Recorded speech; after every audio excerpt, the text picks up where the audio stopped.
Joe Rogan Podcast. Check it out. The Joe Rogan Experience. Train by day, Joe Rogan Podcast by night, all day. Hello, Gilbert. Oh, hello. It's a pleasure to finally meet you. I can't believe I haven't met you. Yeah. It's kind I of know. wild. I don't think we've ever met. No, it's we just must have just missed each other at every club. Yeah, like, It's kind of crazy. yes, and we haven't even run into each other at the morning radio stations. No, nothing. Where I'll usually run into comics. Yeah. You know, doing like Captain Bob and Crazy Jim and his morning zoo. Yeah, those are a lot of fun. Are those around anymore? You still do those things? I don't. Is radio totally dead now? It's not dead, but it's definitely on life support. Yeah. It's just they're censored, you know. It's local. It's only like a small amount of range, unless you're on satellite radio. And satellite radio is kind of odd too, because there's the internet. You can't really, satellite radio it's hard for them to compete with the internet. So, radio's on life support, and movies are on life support. Movies are doing good, apparently. Yeah. People are going to the movies. These reckless young folks. They don't give a fuck about diseases. Yeah. No, I think even before, like it was the pandemic, movies, it got to that point where it's like a movie would be in theaters and also at home on TV. So people, I think movies are going to go the way of vaudeville. You think so? Yeah, I really think so. But people like to go out. They like to go out to a comedy show. Yeah, it's. I hope they keep liking that. Do you think we'll ever get to a point where there's going to be virtual comedy clubs where you'll be at home and you'll be watching stand up like in an audience? Like you'll feel like you're in an audience because you're watching them live. Like you'll be able to buy a ticket for like Zanies at 8 p.m. on Friday, but you'll be able to watch it from home. So you could sit in your underwear and watch. I think so. Because already, like I did a show on the internet, and other people have done stand-up on the internet during the pandemic, and it shows you really. So they could put it, and I think they could put in an audience there with you. Well, I think they're doing stuff like that now, where you'll have like John Heffron was doing this before. Do you know John Heffron, comic? I probably have spoken to him 500 times and don't remember him. Very funny guy. Yes. Anyway, John, before the pandemic, was doing these corporate gigs where they would bring him to a place and he would stand in front of an array of screens, like 30 or 40 screens, and he would do his act, and you could see the people, their faces, like they were audience members.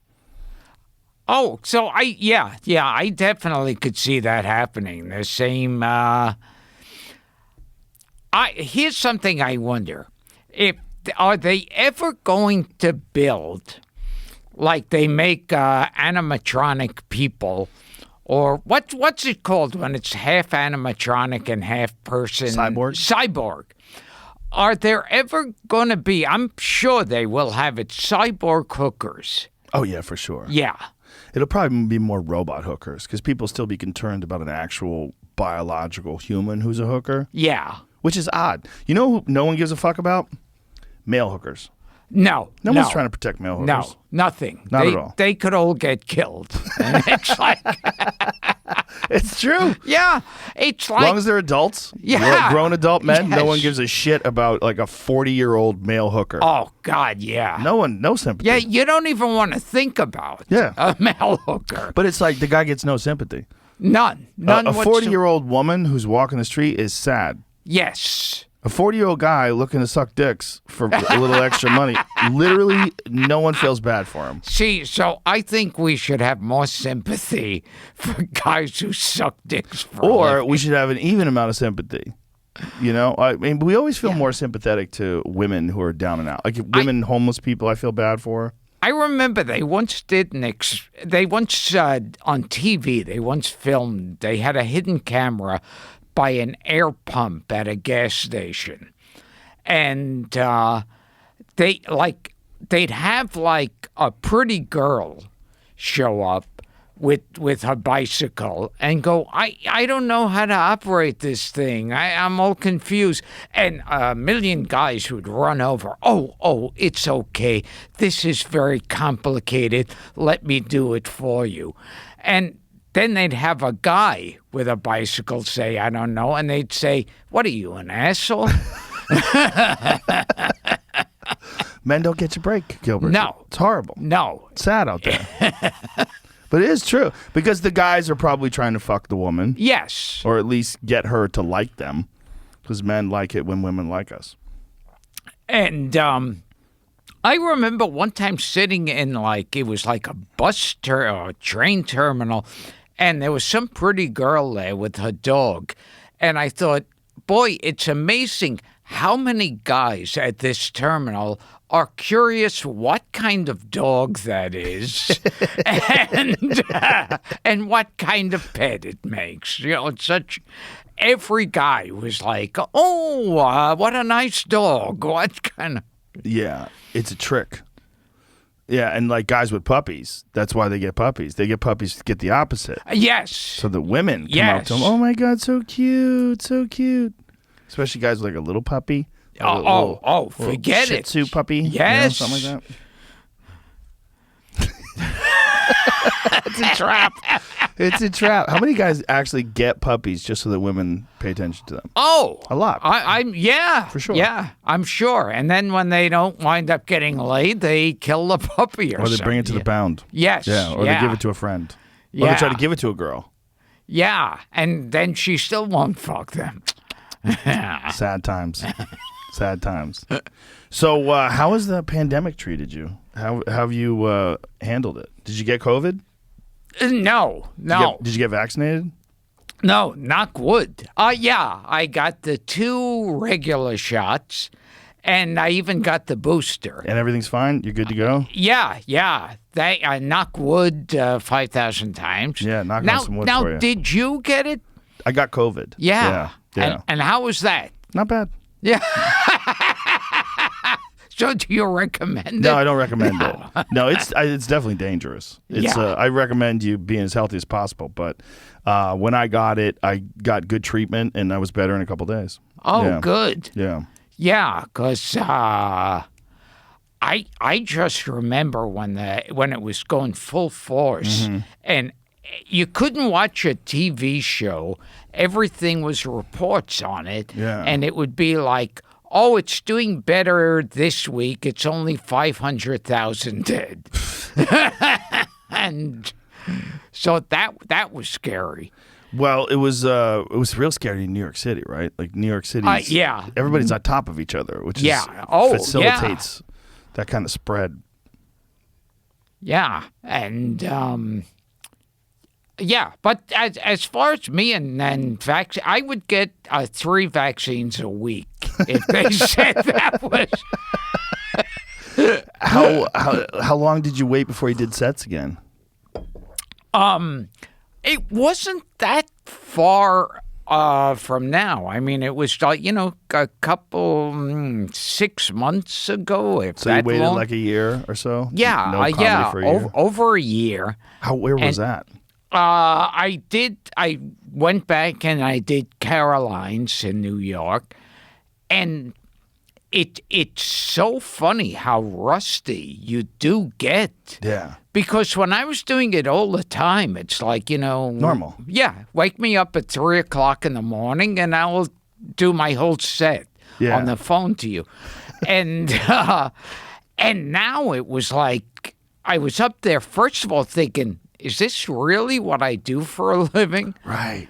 Yeah, it's like, so all of a sudden, this isn't normal.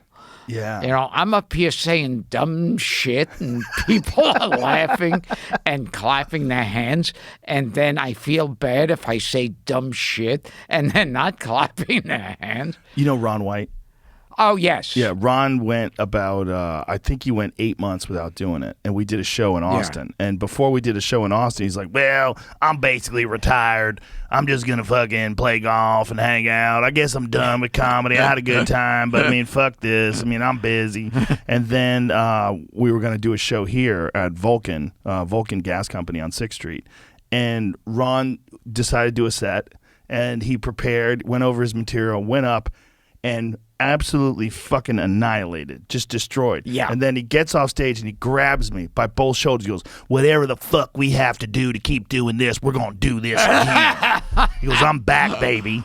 Like, he just got a jolt of reemergence. But people, like, a lot of us had kind of settled. I didn't do stand-up for like 6 months. A lot of us had kind of settled into this thing where we weren't doing comedy anymore. Like, okay, this is just regular life. I could deal with that. Yeah, I was thinking too the same thing. Yeah. Like, I'm home, I'm on the couch, I'm watching TV. This isn't so terrible. Yeah. As long as I've got my health and my TV works.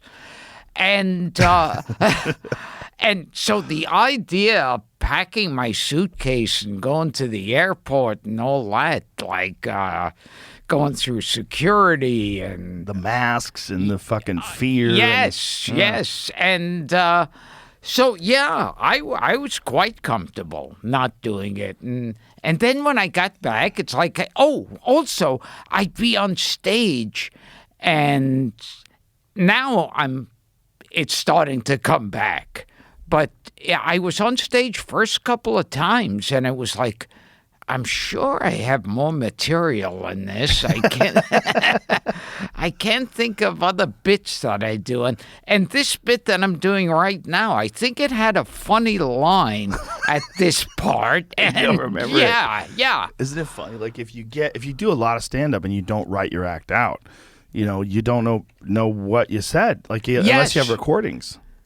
Do you have recordings of any of your sets? Only, like specials and stuff. But I record everything on my phone. Oh. With the voice notes, which is nice because then I have like a whole like a catalog of all the sets that I did, which is it's so easy to do. I've never done that. I've never recorded. You have an iPhone?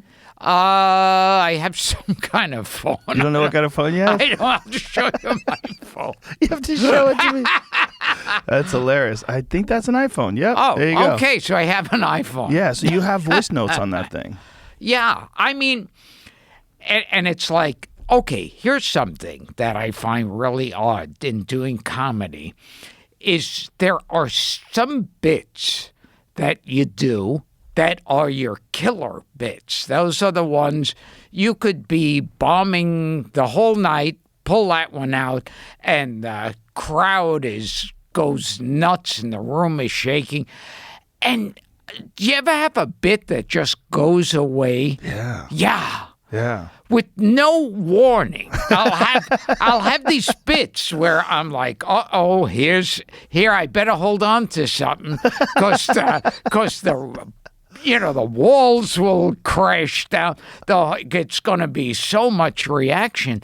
And then I do it and nothing. Yep. And then I do it a bunch of more times and still nothing. It's just like the bit gets up and walks away from They me. go away. And it's weird. It's like I never know if it's my engagement with it. Like maybe I'm not so enthusiastic about it anymore and the audience can tell. Maybe the time for the bit is just gone. Like maybe it's only time relevant. It's only relevant to like 3 months ago, and now no one gives a shit about the topic anymore. Like, yeah, because I'll have it where, and same thing. Like I'll go, maybe I'll just give it a louder, heavier hit for the punchline or the middle section. Yeah. Or faster or slower, and it's like no. They just go away. They go away. Sometimes bits do. Sometimes bits go away. It's interesting.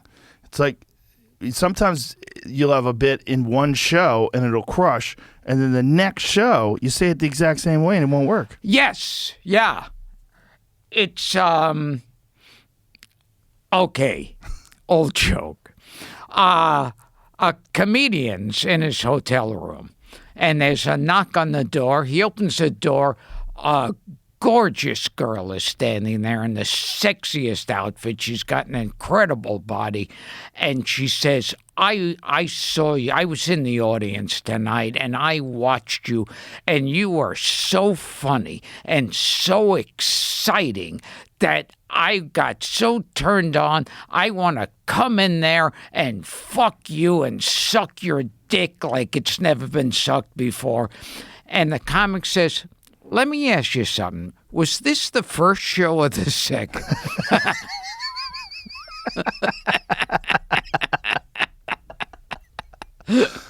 Exactly. You'll have one flubbed line, it'll haunt you for the rest of the night. You're like, oh. Yeah, and it is like the difference between first and second. It's like you don't know. One, it could be tremendous, and the other one, it'll be like, yeah, you know, I fooled them long enough, and I shouldn't be in this business. Are you working the road now? Are you doing the road these days? More and more, yeah. I'm going back to, flying and whatever. You moved out of the city. Yeah, I'm in Florida now. What is that like? You're like lifetime New Yorker, right? Yeah. So now I'm going where Jews go to die. What part of Florida are you in? In Boca Raton. Real Florida. Yeah, real heavens waiting for me. What is it like down there? The heat is intolerable. And, there in Aladdin, there was a line in the original song when they sing Arabian Nights, where he sings, where they cut off your nose if they don't like your face. It's barbaric, but hey, it's home. That was the line in the original line in it, and they had to change that. And they changed it to where the land is immense and the heat is intense. It's barbaric. Really? But, yeah. So the original Aladdin, was it a musical? Or Well, what was it? The the movie? one that I was in. Yeah, Oh, it was. okay. Yeah, but it had songs in it. So, but the song, was it an old song?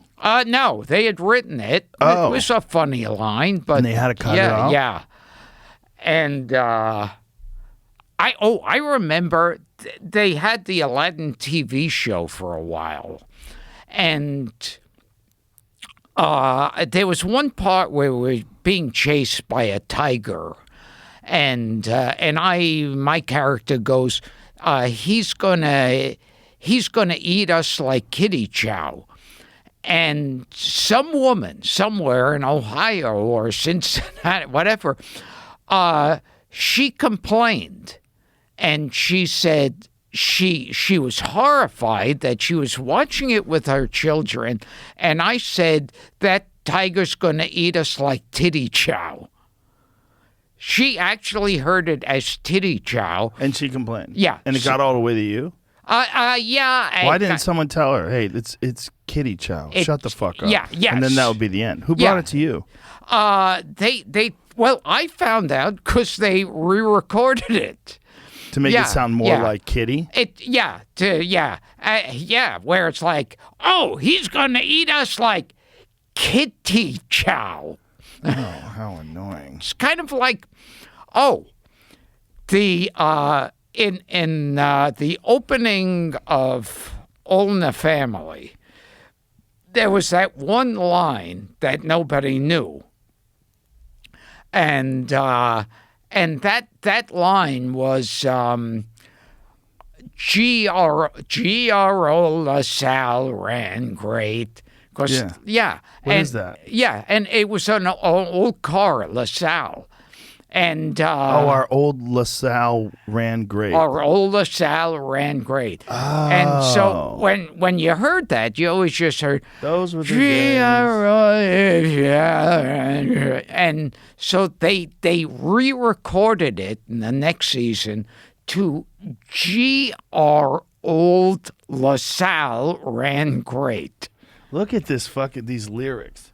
Guys like me, we had it made. Those were the days. Didn't need no welfare state. Everybody pulled his weight. Yeah. Oh, I know the whole song. Look at these little lines, though. Mister, we could use a man like Herbert Hoover again. People seem to be content. $50 paid the rent. Freaks were in the circus tent. Those were the days.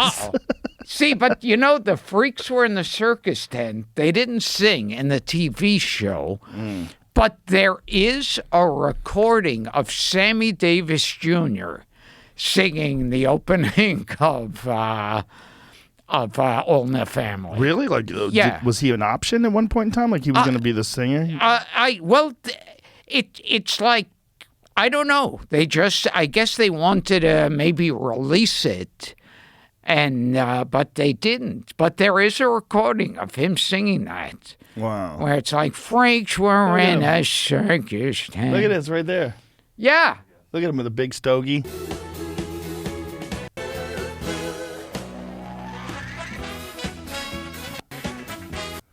Where's the lyrics?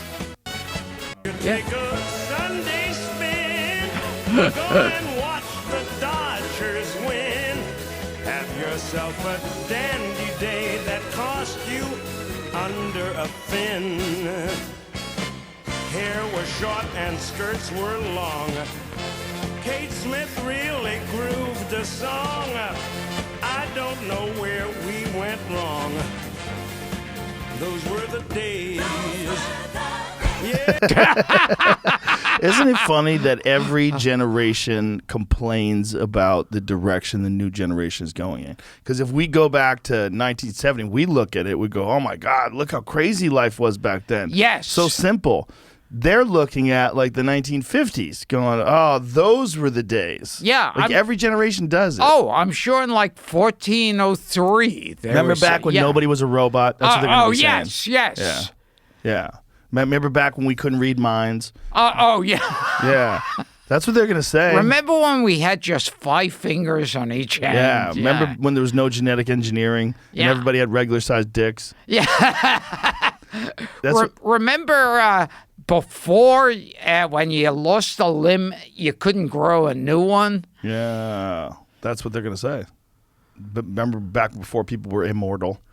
That's what's going to happen. Oh, and Sammy also sang a recording of Hawaii Five-0. Really? Yeah, where it's like, something like, if you're in trouble, gotta call 5-0. He will be there on the double when you call 5-0. Did you ever see him perform live? No. I would have liked to see him. I would have loved to seen Sinatra, Sammy Davis. I would have loved to seen the Rat Pack live. That would have been interesting. I saw, because a friend of mine knew how to sneak into this one theater, and I saw, it wasn't the whole Rat Pack, but Frank and Dean. You saw them? Yeah. Wow, what year was this? Yeah. Oh, God, years ago. Yeah. And Sinatra, would he die in the 80s? When did he die? I think so. Yeah, in the 80s, I think. Yeah, I don't remember, but obviously I never got a chance to see him. And I remember, too. 98. Oh, 98. Oh. Interesting. He was on, like, I think the Grammy show. And he started to make his speech, and then they cut to a commercial. And everybody was outraged about this. And, Billy Joel mentioned it and everybody. And then they said that Frank, during the speech, started to ramble. Oh, he's getting older? Yeah. Yeah, he was Joe Bidening it. Yeah. That's the medical. It's a verb. Yeah. Joe Bidening is a verb. That poor guy. I didn't vote for him, but I feel bad for him. It's like watching this happen. It's so sad. And, another thing on my podcast, Gilbert Gottfried's Amazing Colossal Podcast. Available everywhere. Yes, yeah. And we had on some like expert on Columbo, and that brought back. Remember that footage of Peter Falk? There was this footage, like somebody on people's phones. He was like, roaming through the street. His clothes looked more ragged than Columbo's, and his pot belly was hanging out of his shirt, and he looked like a mess. And he died of Alzheimer's. I didn't see that, but yeah, horrible. It's horrible. Dementia and Alzheimer's, and just watching someone deteriorate like that. That's why it's the Joe Biden thing is so sad because it's like happening in real time and everyone's trying to pretend like it's not happening because he's the president and no one is stepping in. Like if it was your grandfather, you'd be like, oh, geez, we got to do something. Yeah. But instead, it's the president. So like you watch, he fell asleep at a conference the other day. Like on TV, you see him like closing his eyes and he's got his arms crossed. He just falls asleep. It's like, come on, the poor guy. It's like, I always think when people say, like, oh, you know, Belushi and Chris Farley, that's so tragic. And I'm thinking they died stoned out of their mind and great state, you know, just floating, just total ecstasy. And a hooker is blowing them while they're in this stoned state. And that's how they died. And I'm thinking, okay, what about these people?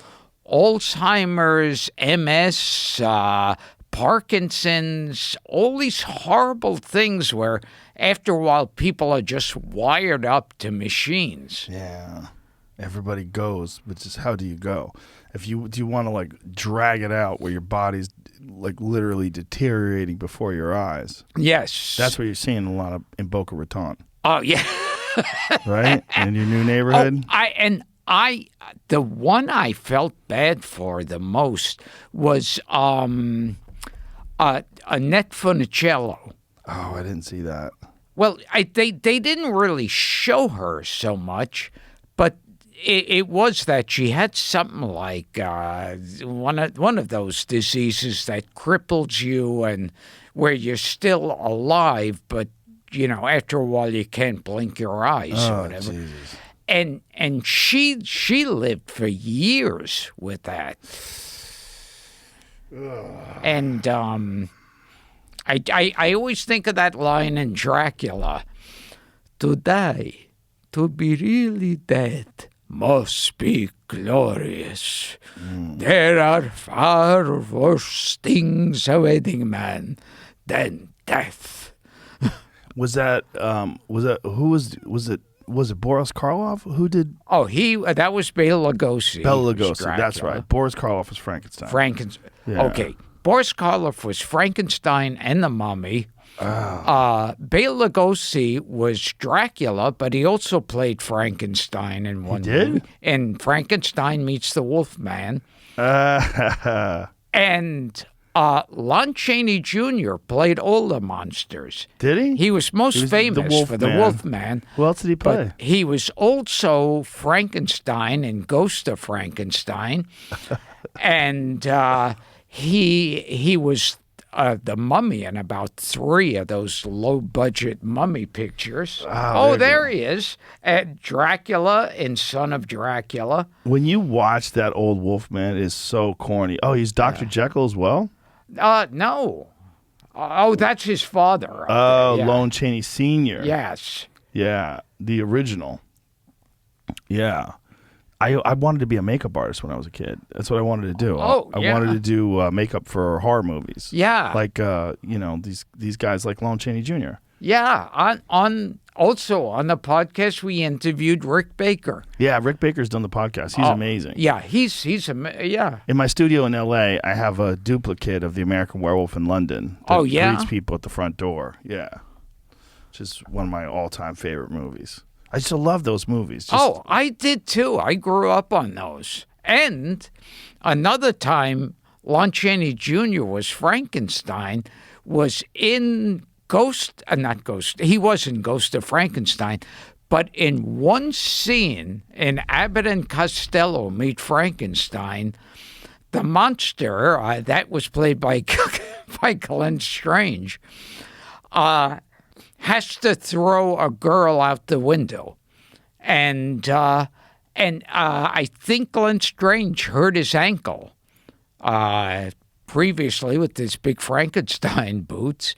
And so Lon Chaney was made up as the monster. In that scene, there's one scene where the monster throws the girl out the window, and that's Lon Chaney Jr. as the monster. Oh, he's like subbed for him. Yeah.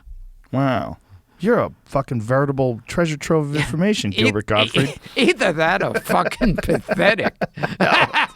It's funny how many monster movies they used to make. Like, they didn't make a lot of movies back then, right? There was less movies then than there are today, but there was a lot of them were monster movies. Oh, yeah. And also, like movies today with sequels, after a while they were doing identical plots from one to the next with one or two scenes changed. Yeah. But yeah, I used to love those. And I mean, they were the classic ones, Frankenstein, Dracula, the Wolfman.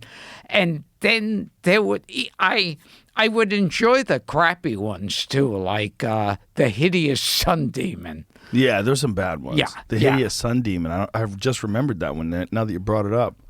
God, who was that? Who was in that movie? I don't know that anyone was known except for like those D movies. Yeah, those were great though. They were so dumb. There it is. There's the Hideous Sun Demon. Yes. Look at that thing.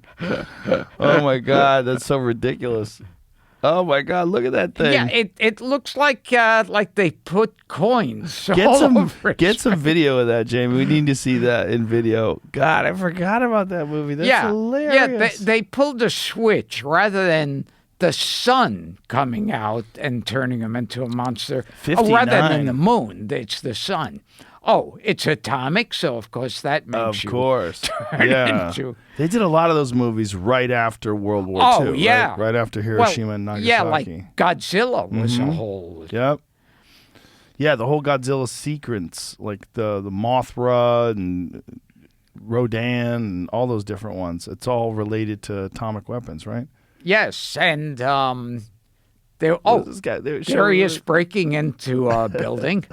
Let me see what he looks like. Is it playing? Oh, it's froze. It was so corny. Oh, now he's running up the stairs. It's so fake looking. Yeah. It's so dumb. But still, so much fun to watch because it's so stupid. I watched the original The Thing recently. Yes.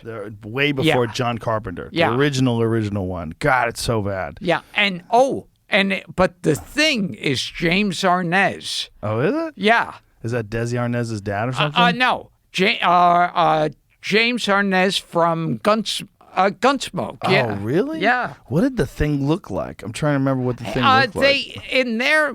You never really saw Really? a You clear don't? look. You Right. saw something hulking out and more of a silhouette. Yeah. It was corny.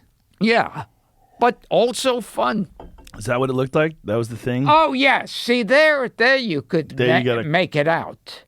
But did they show that actually in the movie like that? I just remember it as more of a silhouette. I only watched like 20 minutes of it. I was just laughing. Just how corny it was. It was just so weird. That's what he looked like? Yeah. It's kind of like Frankenstein. Just, I wonder like what the obsession with monsters was back then, because that was a good percentage of the films that were made were monster. Maybe it was just that they were successful. There was also someone we interviewed on the podcast. I think it's David Skoll, the name, and whose theory was that, like from World War I, each war, like medical treatments would be more improved. So people who normally would have died were now alive with missing arms and legs and their faces. shot off. Yeah. And his feeling is that's what made people so fascinated with monsters, because these were like real live monsters around them. Yeah, there's a bunch of photos online of people who survived in World War II. And they survived gunshot wounds to the face and things along those lines. And there's horrific photos. Yeah. That makes sense. Yeah. Because so many people coming back from the war that did live. That makes sense. Yeah, it was like much nicer and prettier if the soldiers would just die. But once they live and you see what actually happens to them. The worst story I heard about the war was from World War I, where the Russians and the Germans had to have a ceasefire because so many of them were getting killed by wolves that they actually joined together to kill the wolves in Russia. Jesus. Yeah, there was hundreds of wolves because what had happened is they were doing trench warfare, right? And so a guy would get shot and he'd be in agony in the trenches, and the wolves would smell the blood, and the wolves would go into the trenches and eat the men alive and kill them. And so guys would go on patrol, and they would like find a boot with a foot still in it, and that was all that was left of them. And so they realized that these large packs of vicious wolves in Russia were just picking off soldiers from the outside. So anytime someone strayed away from the camps or strayed away from, wherever they were stationed, the wolves would get them. And so they literally got together and had a ceasefire and said, let's stop killing each other. Let's kill these fucking wolves, and then we'll go back to killing each other. Yes. It's the insanity of so that. Crazy. We got to make it safe for us to kill each other again. It's kind of amazing that that's a historical fact. Like it's a really wild story. Also, you reminded me because we interviewed Sandler from. Do you remember Sandler and Young? No. This was he was Belgium, so he spoke in French, and then he had an American partner, and they would sing. Were they a comedy act? No, they were like just a singing team. They'd be on all the variety shows, and it'd be like, oh, when the saints come marching in, oh, when the saints come out, and then it's like, and that they'd sing it, American and French, and Sandler said, in Belgium, of course, he was there during World War II. And he said that Nazis would take over people's houses and use them as headquarters. And he had Nazis in his house, and they were instructed, just do everything as you normally do. Don't do anything different. And it's like, which is hard if there's fucking Nazis in your house. And he said one time he and his friends were playing, and they found a boot with a foot in it. Whoa. Oh, and as far as horror and real, I think the movie The Black Cat with Karloff and Lugosi was actually based on some prison camp.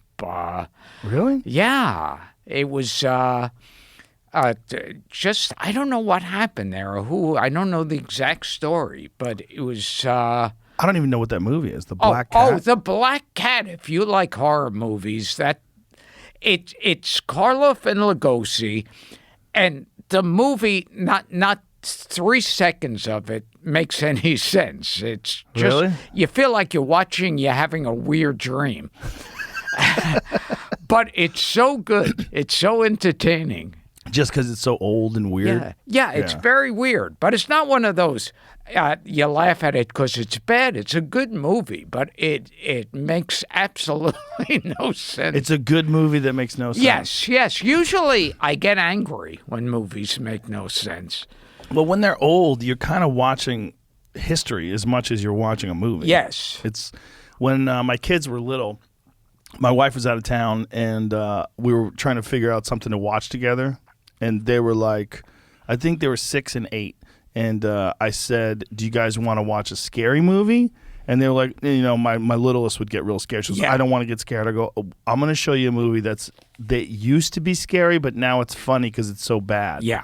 And so I showed them the original King Kong. Yes. From what was it, 1933? Yeah. And it's so bad. Like you watch it, like the animation, it wasn't scary at all. They were laughing. They thought it was hilarious. I was like, this is funny. Like if you were a little kid in 1933 and you watched this, it would probably be quite scary because like the animation and everything, like they didn't have anything to compare it to, so it didn't look bad. It just looked like there was a beast, But people today, you try showing that to a little kid today, they just laugh at it. See, but I grew up on that stop action animation. Ray Harryhausen and Willis O'Brien. Sure. And I still enjoy that. That I prefer to computerization. And I think what Roger Ebert said, stop action looks phony but feels real. and he says CGI looks real but feels phony. Yeah, there is something about CGI that just doesn't resonate. There's something about it where it just doesn't feel right. You know, there's a lot of these guys that do that Rick Baker style, Yes. like makeup for movies, and they're big advocates of that. Like, they don't think we should have CGI because there's a disconnect when you see something on the screen that's computer generated, even if it's really realistic. Like, did you see the Wolfman with Benicio del Toro? Yeah. That was pretty good. Yeah. I liked it, but that movie was a little bit of both. Like, there was, but when you saw the CGI parts, you'd be like, this looks fake. Yes. But when you saw him with the makeup, it's like, okay, this is a real thing. This is an actual object. It's like, to me, when I watch the original King Kong, I feel like, well, there is a real King Kong that they built. Yeah. So you could touch King Kong if you were there. But you can't touch, CGI. Yeah, you can tell. It's weird. It's that there's a weird disconnect you have, even if it's like super, super realistic. You know that it's not real somehow. Yes.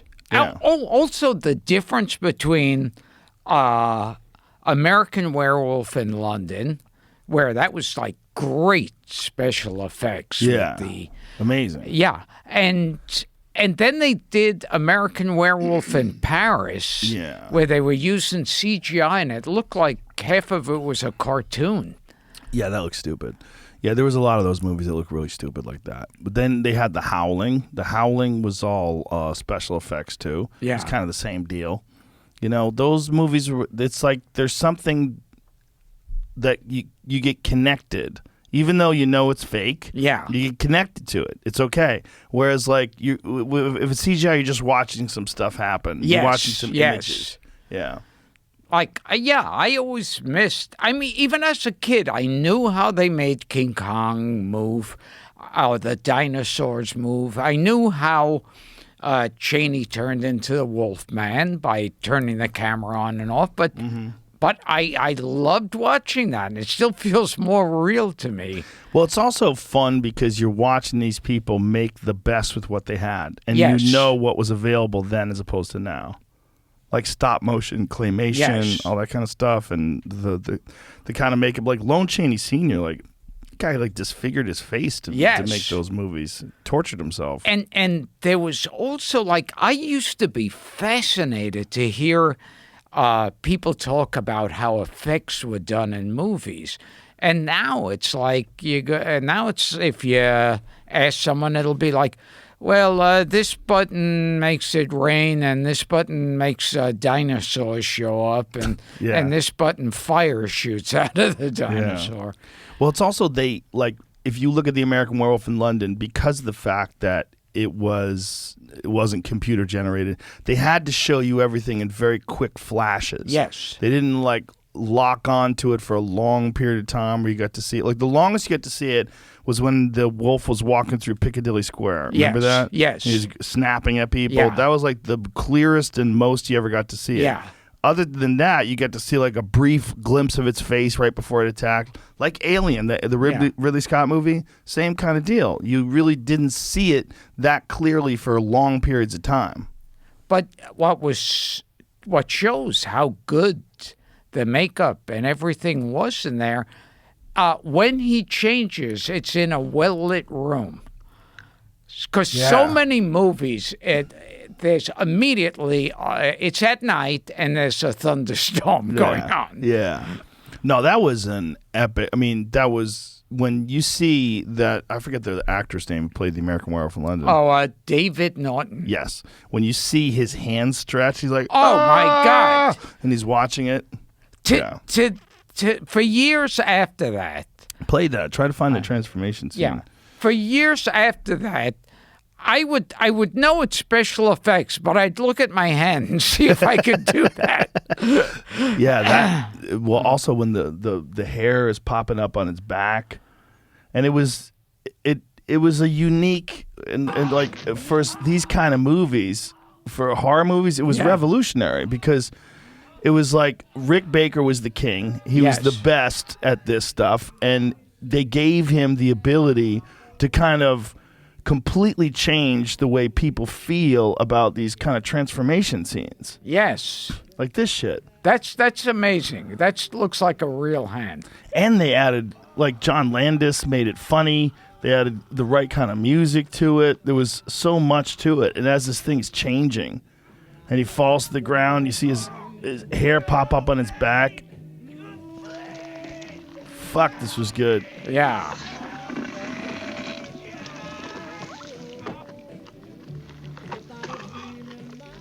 Oh, what a great movie.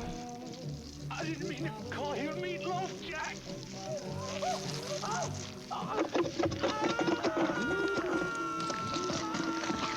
It was such a great movie because it was a Yes. combination of comedy and horror. Yeah. But it was both. It was both actually really funny and really fucking scary. Yes. Oh my God, what a great scene. Yeah, and completely well lit. Look at that. Fucking amazing movie. We have to turn the music off? There was Probably a bad once a case of like, And then the face, when his face stretches out. oh yes, that's this. Yeah. I mean, Rick Baker's a fucking genius. Imagine being able to do this in, like, what was it, 1980 something? Yeah.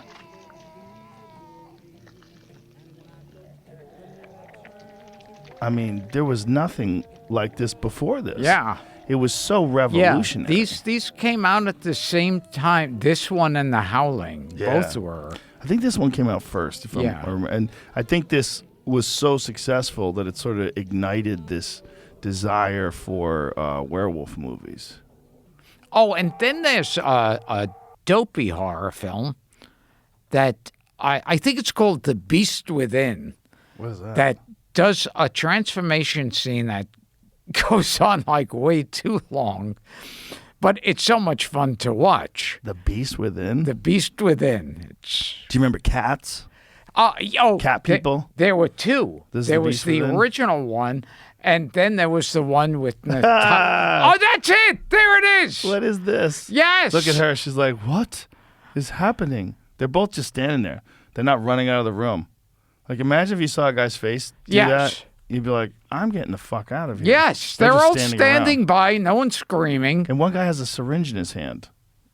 Like, how about you inject that guy with whatever you've got in that syringe? Whoa. Look at this. This is so terrible. Play it. Let it play. Let it play. What is happening to his back? His whole body's splitting open. Oh. And what's funny with this, after he goes into his like 15th metamorphosis, one guy says, "Oh my God."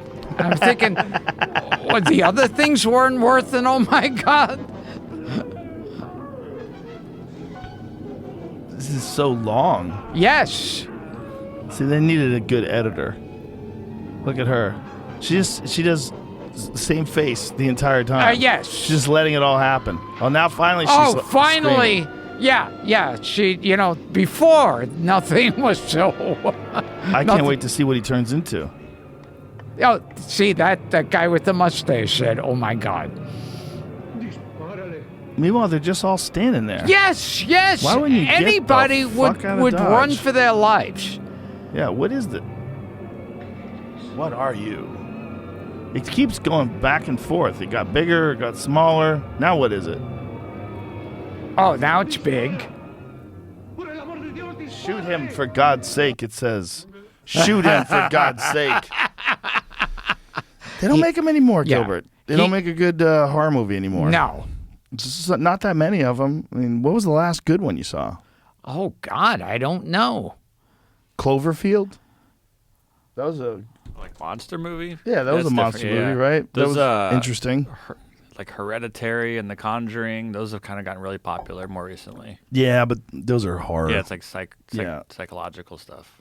You don't have good monster movies anymore. Gotta bring them back. Gilbert. Yeah. Scream's on its way back out. That's not really I guess that's more serial it's all killer. horror. Yeah. Yeah. So, do you have a home club in Boca? There's some nearby clubs. One I worked recently, and Oh, God. Yeah. But now, I mean, like tomorrow, I go to Houston to do a club. What club are you doing in Houston? God, I don't know. Somebody find out. What the fuck are you sitting there like that? Find out where I am, what I've got to plug, and don't fucking shit. Are you do the Improv? Improv's great in Houston. I don't know if I've ever That's a done great that club. one, but That's a good one. but one thing I have to plug, of course, I'm on cameo.com/Gilbert Gottfried for personalized video shout-outs.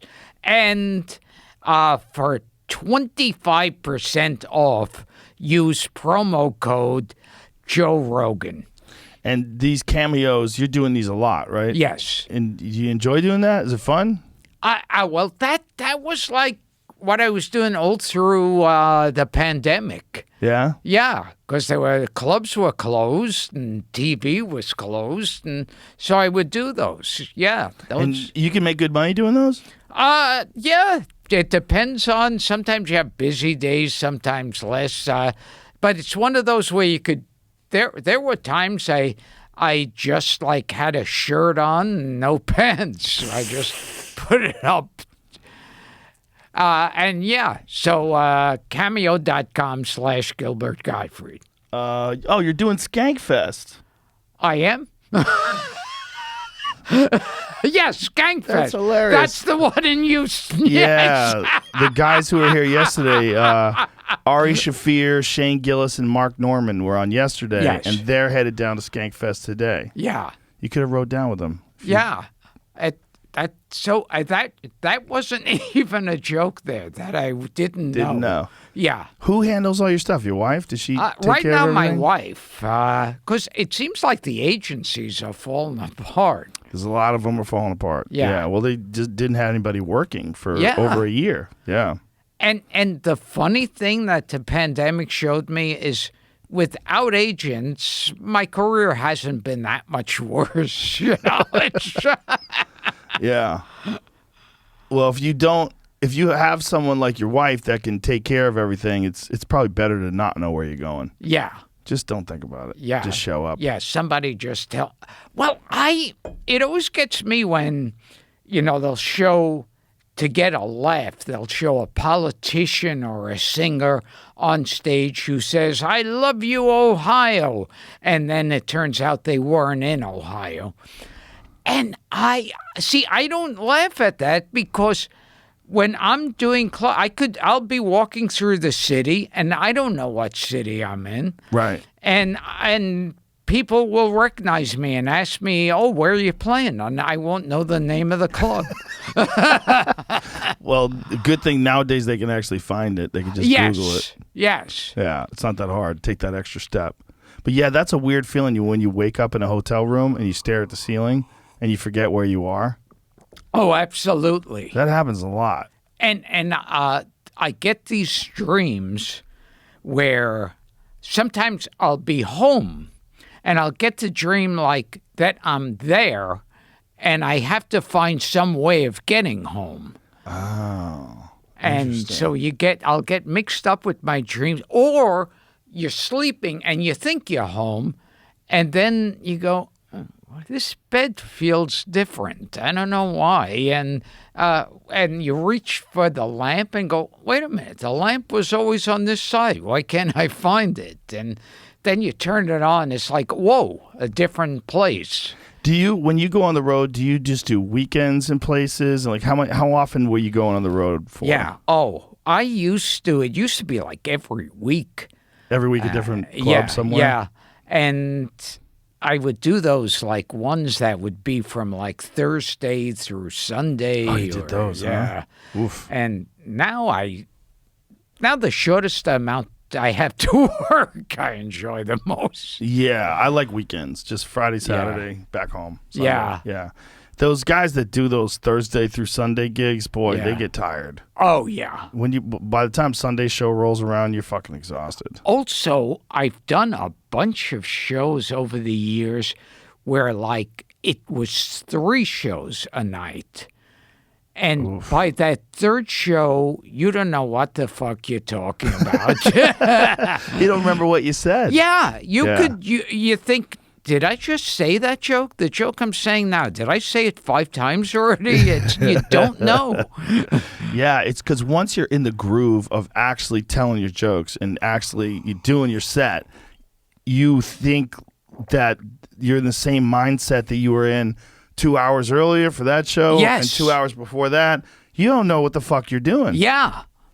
Yeah, that's a surreal feeling. The only thing that saved me is to have a very specific set list for those shows. Yeah. Where I, like, because sometimes I'll fuck around, I put things out of order. Yeah. I can't do that when I have 3 shows. Yeah, you have to say, the butcher shop now, the roller skating one now. Right. Yeah, it's those guys that do those long weeks, and some of them do Wednesday through Sunday. They get tired. They wear out quicker. It's like, it's not good for you. And also, it's like that weird thing after you do a show. It's like you're exhausted, but you have too much adrenaline flowing to go to sleep. Yeah. So you're lying there in bed staring up at the ceiling, going, "Oh, I'm going to force myself to sleep." Or worse, you're just watching TV mindlessly. Horrible. Yeah, staring at that screen, and then the blue light from the TV and the screens fucks with your head, and then you can't sleep. Yeah. And then especially like when you work in Vegas, they don't want to give you good channels to watch. Right. So, it's... And then I'll be switching around the channels, and it's like, I'll go, okay, this I really don't like, but it's less awful than the other things I was clicking on. Do you bring people with you when you go on the road, or do you just accept the local acts? Usually it's just been me, yeah. And so whatever they have that opens for you, you just accept it? Yeah. Usually because they'll say, what do you think of the opening? Sometimes I'll have opening acts a lot. They'll go, "Oh, can you watch my set and tell me what you think?" And I never watch other comics. Yeah, that's a big ask. Like, if you're friends with the guy and he says, "Can you watch my set?" That's one thing. But if you don't even know the guy and he wants you to be a consultant on his material, like, come on, buddy. And it's also that thing of, when you've been doing comedy a while, the very best you could ask for watching a bit is, that was clever. Yeah, exactly. What year did you start? Oh, God. I think it was the end of the 60s. No shit. Yeah. I was 15 first time I got up on a stage. Wow. And I should know, but I don't, like an idiot. I should know the first club I worked at. I don't remember the first club I worked at. Really? You'd think it would be an important event enough to remember, but I don't remember. Well, what were the regular clubs that you worked at back then? Well, first time it was, it was some club. You went in, signed your name in the book, and then but of the clubs I've worked over the years, there were the known ones. Catch Your Rising Star, the Improv, Comic Strip, Bitter End. And then there'd be like a million of these clubs that would open for like 2 weeks. And you'd be like looking out for any place you could work for no money. In the late 60s, were there actual comedy clubs? Or were they like variety clubs? I think that came later or something. I remember in comedy clubs used to have singers also. And like, Pat Benatar and Patty Smythe both came out of comedy clubs. Really? Yeah, they both used to pop up at Catch. And I remember... I would, it was not uncommon. You'd walk into a comedy club and you'd hear, everything has its season, everything has its time. And this is in the 70s? Yeah. Yeah. 70s, 80s, yeah. Well, 80s, I think it started to make it more just. No, they still had some singers there. So what was like the first club, the first actual stand-up club in the city? Was it the Improv? Was it Catch? That I think the Improv would be the oldest of those, but I mean before then. So that was the early 70s? Yeah, I would think so. Maybe it could have been even in the 60s. I don't know when Improv started. And then Catch a Rising Star came after that. That was the first place I did in the city. Yeah. And then there was all the other ones, the Cellar and Dangerfields. I heard Dangerfields went under recently. Oh, yes. Just recently, I was in New York, and we were in a cab, and I looked out the window, and there's that big awning of Dangerfields, and it said, like, room, space for rent. Isn't that crazy? Yeah. That place was always so weird. Like, it was never really packed. Yes. But it was a great room. Yeah. It was an amazing room. Like, I'm wondering if his mob friends were doing business there. Most likely. Well, that's another thing I always thought mob, Grandpa Munster had his own restaurant. Yeah, Grandpa's. And it was in Staten Island. And that place, I always think, I'm Maybe. sure, yeah. They knew some friends. And the chief from Gilligan's Island, he had his own restaurant. Who was the chief? What the fuck skipper? The skipper.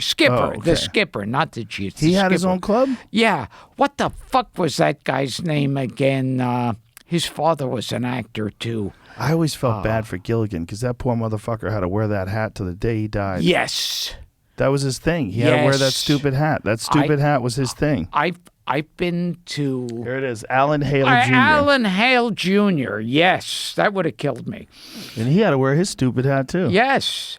Yeah. Like, there was never a scene where he didn't have that stupid captain's hat on. And I've done a few of these autograph conventions, and you'll see these guys, they're like 90, signing autographs, and they'll have their caps or funny hats that their character in TV shows would wear. Maybe Belushi went out the right way. Yes, I definitely think that. Yeah. Yeah. Maybe that's better than just arthritis hand. Just he was feeling great on drugs, and he was fucking some hooker. Was he? Yeah. Congratulations to him.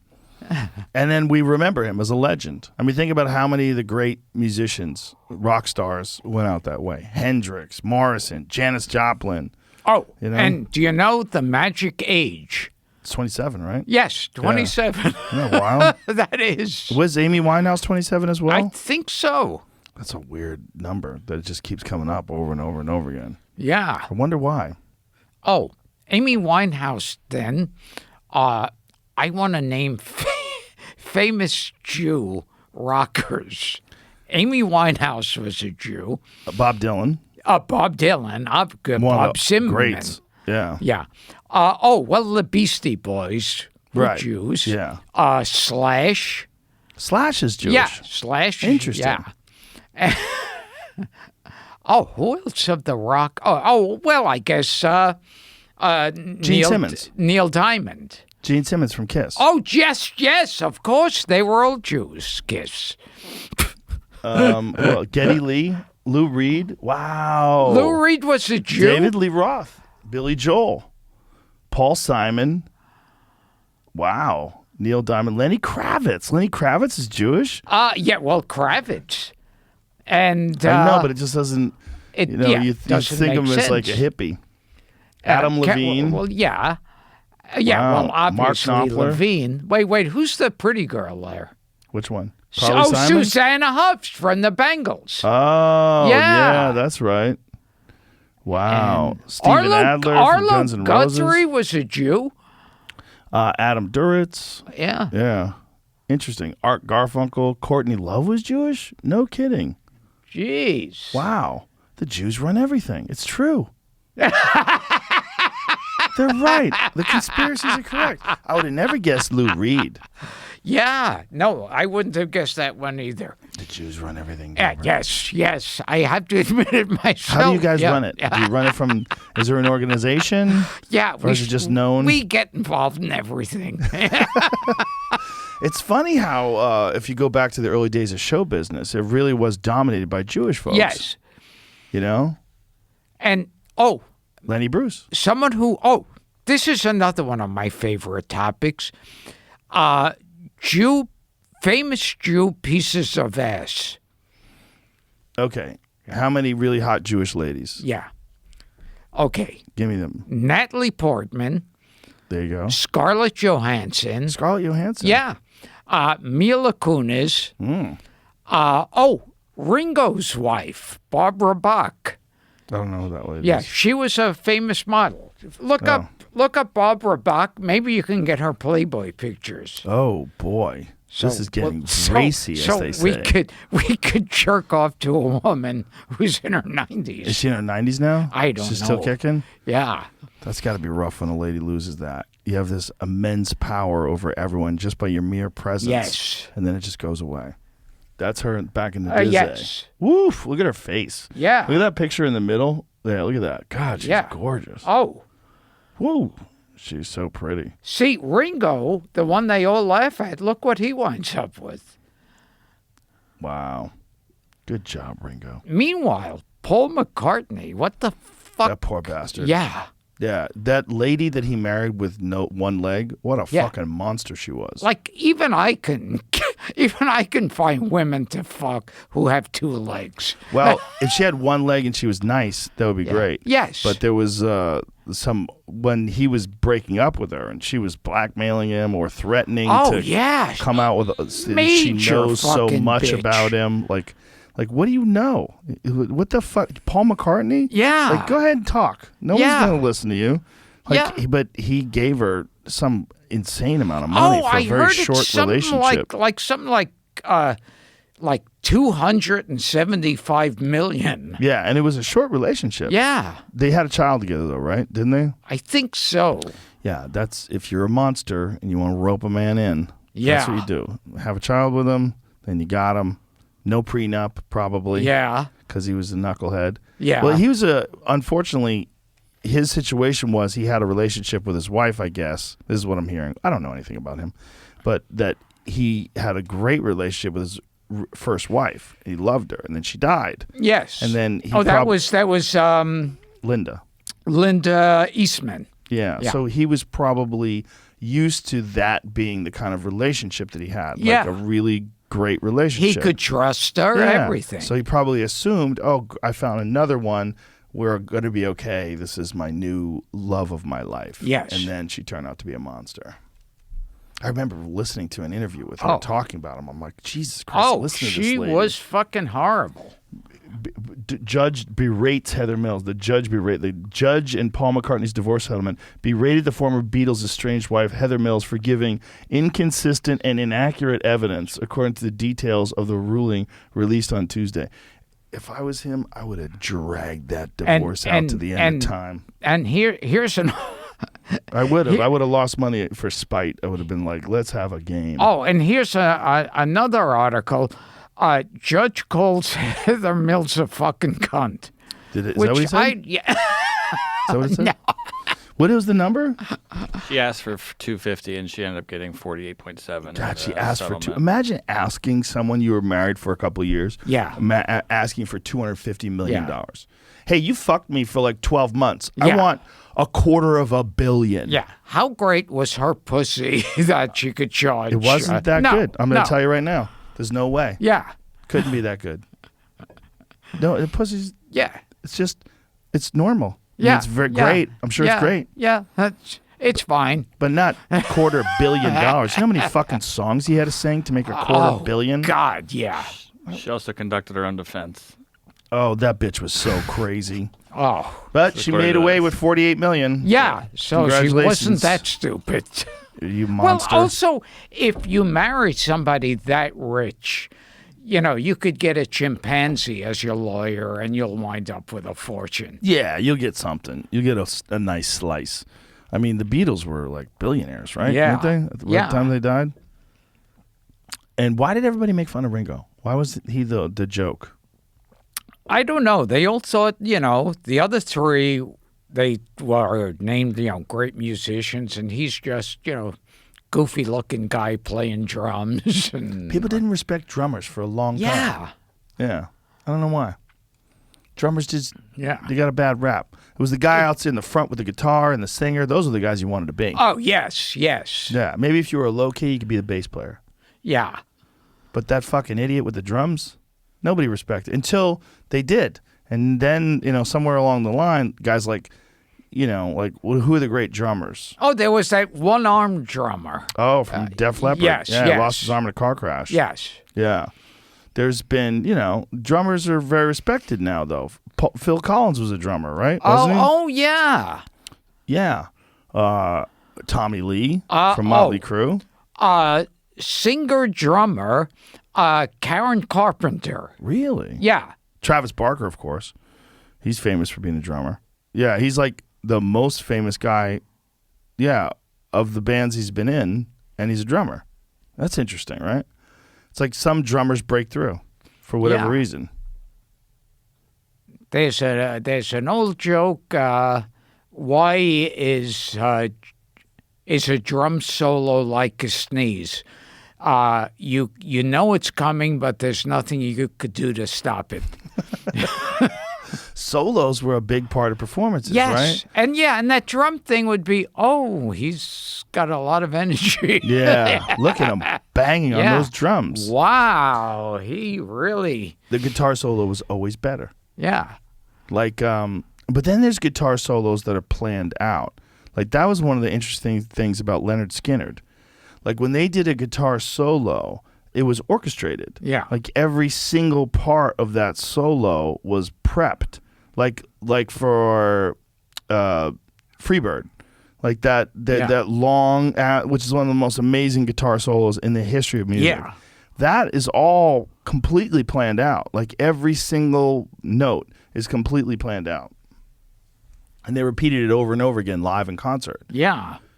It's interesting because most guitar solos, like the guy would just start riffing and going off. Yeah, and, just whatever hits yeah, him. Yeah, not that. I'm sure there are a lot of ones that even if they weren't originally planned out, after doing them for years, it looks like the guy's riffing, but his hands are just playing it already. Right. Which is how it gets to be like comedy as well. Yeah. Right? Yeah. Yeah, there are those bits you do where it's like, and I'm sure with singers and with stage actors, after a while you could be doing something dramatic or whatever, and it's like saying the Pledge of Allegiance. Yeah. They probably just are phoning it in after a while, unless they're still enjoying it. I mean, I've been doing stand-up now for 33 years, and one thing that did happen during the pandemic was when I started doing it again, I really it not that I ever had no appreciation for it, but it reignited my appreciation to an even higher degree. Because having all that time off and it almost went away, and now that we're doing shows again, it feels like magic again. It's exciting. Well, it's like, because what I noticed, that, like I said, where I said, what bits do I actually do and what am I doing? And then you realize, this is something that I do. This does take effort. Yeah, it does take effort. But it also, to see it as a person in the audience, too. One of the things that I did when I came back is I would sit down and watch my friends do stand-up and enjoy it. I'm like, God, this is fun. Yeah. This is a great thing to go see. It's an exciting thing to go see. As an art form, as an audience member, it's a very exciting thing to see. It reignited my appreciation for it in a greater way. There's a line, and I think it's Network News, that one with William Hurt and I'm mad as hell, and I'm not going to take it. No, that was Network. That was Network. Okay. But I think this other one was Network News. What is that? It's got William Hurt. Hey, Hey, what the fuck you doing over there? Hey, Jamie. Network news. I Is that think it? so. There it is. Broadcast news. Broadcast news. Joan There's Cusack. one part where William Hurt is teaching Albert Brooks how to do the news. And he says, when you find yourself just reading it, stop. And he goes, you sell people the news. And it's like, if it's a, I understood it exactly, because if it's a bit you've been doing for a while, you're like, and then you got to go, oh, wait, let me actually perform this rather than, Yes. yeah. Yeah. Well, the thing about comedy to me has always been, if I care about what I'm saying, then it's going to be good. Yeah. But if I don't care about what I'm saying, the audience is going to know. They smell it. Yeah. They smell it, right? Yeah. When you were 15, when you started, had you been a fan of watching comedy before you did Well, it? I was a fan of I was just a fan of show business and actors and comics. And so I started watching people on TV and imitating them. And so when the first a couple of years, like maybe 2-3 years that I was doing it, I wasn't that different than, like, when they used to have impressionists, Rich Little, Frank Ocean, Will Jordan. And, which was always like, and imagine if your waiter was Cary Grant. It might go something like this. That was a lot of people's acts Yes. back then. Yeah. And you don't see, with the exception of Las Vegas, you'll see impressionists. Yeah. But you don't see them on TV. There used to be all those guys. There used to be prop guys, too. Yes, Yeah. yes. But then Carrot Top became so successful Yeah. that he owns props now. Yes. He's the only prop guy. Yes. It's kind of amazing what he's done. It really is. He's taken over the prop genre. It is all Carrot Top. People joke and insult him, but boy, he does own props. He's a funny guy. They shouldn't insult him. Yeah. He's a nice guy. He's a funny guy. He is. He's very prolific, and he's been doing his show out of Vegas for, God, I want to say like 15 years now. Solid. It's always packed. And he's one of those people, like, there are those list of people who you feel like, oh, they have to be insulted. They're no good. Well, it's like Nickelback. Like, it's an easy punchline. Like, even though Nickelback has some songs that you might actually enjoy, when you want to shit on a band for being like a top 40 sort of, cookie cutter band, you go with Nickelback, and it was like, ha, ha, ha. It's one of those. Yes. Yeah. Or like, I don't know who Anne Hathaway killed. That we have to hate Anne Hathaway. She killed somebody? No, I mean, it's People don't like Anne Hathaway? It. Yeah. Oh, Anne Hathaway. I've never heard that before. Oh, she was a famous person to hate for the longest time. Really? And and I'm thinking, she's really pretty girl. She's a good actress. And what school bus did she blow up? And right. She used to be a famous one. Oh, also, somebody got me tickets to see Barry Manilow. Another one you're supposed to hate. You're supposed to hate Barry Manilow. And I thought, this is a good show. Listen, he's got a lot of fans for a reason. Yeah. Yeah. Same thing, like I saw Wayne Newton live, and I thought that was a great show. I met Wayne Newton once. I've never seen him live, but I just wish I was his friend and tell him to slow down. Whatever you're doing with your face, slow down. That's not helping. Yeah. You just look different. You don't look better. You're better off, especially as a man. Oh, yeah. Just get older. Don't do that. I predict that eventually, years from now, they'll have it where you age till you're like 20, and then it stops. You stop aging after that. Yes, for sure. And then they'll probably actually be able to take you from where you're at right now. Yes. And bring you back to when you're 20. Yeah.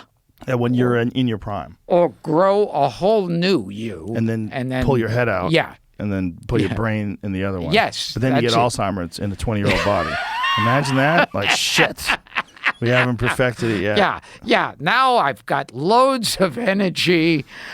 Well, there's a lot of doctors that are looking, doctors and scientists and researchers that are looking at aging as a disease instead of looking at it as just inevitability. It's just they're thinking it's a disease that everybody has. And treating it that way, they can, instead of saying, oh, it's inevitable, let's just prolong your health as long as possible. Cure this disease. Yeah, they're trying to cure it, and they're trying to make it so that as your cells regenerate and, as you replicate, that you don't have errors. Like that's what liver spots are, and when your skin loses collagen and all the things that turn you into an older person, they're trying to figure out ways to mitigate that. See, that's one of those things, like whenever I go to a doctor or a dentist, I always think, for this visit, can I take a time machine 1,000 years from now? In the future, right. Yeah, where it's like, where you'll go in and it's like, you'll go, oh, I need heart surgery. And I'll go, heart surgery? That's so medieval. Here, let's shine this light on you, and you'll be fine. Yeah, they'll just put you in a scanner. It'll find everything that's wrong and then just repair it from outside. Yes, and more, they're doing it where they treat the fetus, and they can examine what you're likely to get, what diseases. Really? Yeah, they're doing more and more work like that nowadays. The thing that scares me about that is, like, what if you find out that your kid has a potential for a disease and you decide to abort it? That's going to bring a lot of ethical questions. Yes. Yeah, because if you find out early on that you're like, maybe the fetus is only like 15 weeks old or 12 weeks old or something like that. Oh, 12 is 3 months. Like, let's say, what is the awful abortion law in Texas? I think it was 6 weeks, which everybody thought was insane, and I agree, because it's like 6 weeks is like, it's like that big. Yeah. But what if they found out somehow or another? Like, I know that some women are preemptively having their breasts removed because they have the gene that may lead to breast cancer. So with no thing wrong with their breasts. I think, what's her name? Angelina Jolie. Angelina Jolie, and didn't also Christine Applegate? Did she do that as well? I think so. It's a tough call. I mean, breast cancer is horrible, but is there a way to avoid it? Like, I don't know. I don't know what would avoid something. Like, I had a guy in here a couple days ago, Rob Kearney, who's a strong man, like a just big fucking manly guy, had ball cancer out of nowhere. Ugh. And he said it spread so fast. Ooh. And he had to get one of his testicles removed. Oh, jeez. Yeah, exactly. Like, nothing wrong with him. Super healthy, eats well, super fit, like big, strong, powerful guy. That's the thing that always gets me when I'll hear, like, someone I know died, and I'll say, oh, well, how old was he? And you're waiting for them to say, oh, he was 98. And then you find out he's much younger than you thought he was. And I'll go, but he drank and did drugs, right? No, never touched it. Yeah, sometimes people just have a genetic thing, and just things stop working, and it just shuts off, and then they die. Yeah, it sucks. So this has been a fun show. When you were a little kid, who were the comics that inspired you to start doing stand-up? So many. I always thought inspired meant plagiarize, but that was the old days. Yeah. There was a lot of plagiarism back in those days, right? It's funny. You talk about it now. Oh, this guy's a joke thief, that guy. Back then, I think there were about like 100 people doing Who's on First, right. And there was no accountability back then. No, right? no. Didn't get in trouble. Yeah, and but yeah, I remember the old guys was still around, like Jack Benny, Groucho. Did you get to see Groucho live? I did. I saw it at Carnegie Hall. Wow. I mean, granted, he was. See, that's the Groucho I became the most. I mean, I love the Marx Brothers movies, except, they hit a point where their movies were really had grown horrible. Oh, really? Yeah. The first couple of movies with Paramount, Horse Feathers, Animal Crackers, and Duck Soup, great. And then, but I got fascinated with Groucho after I hadn't seen him for years on TV, and I never met him.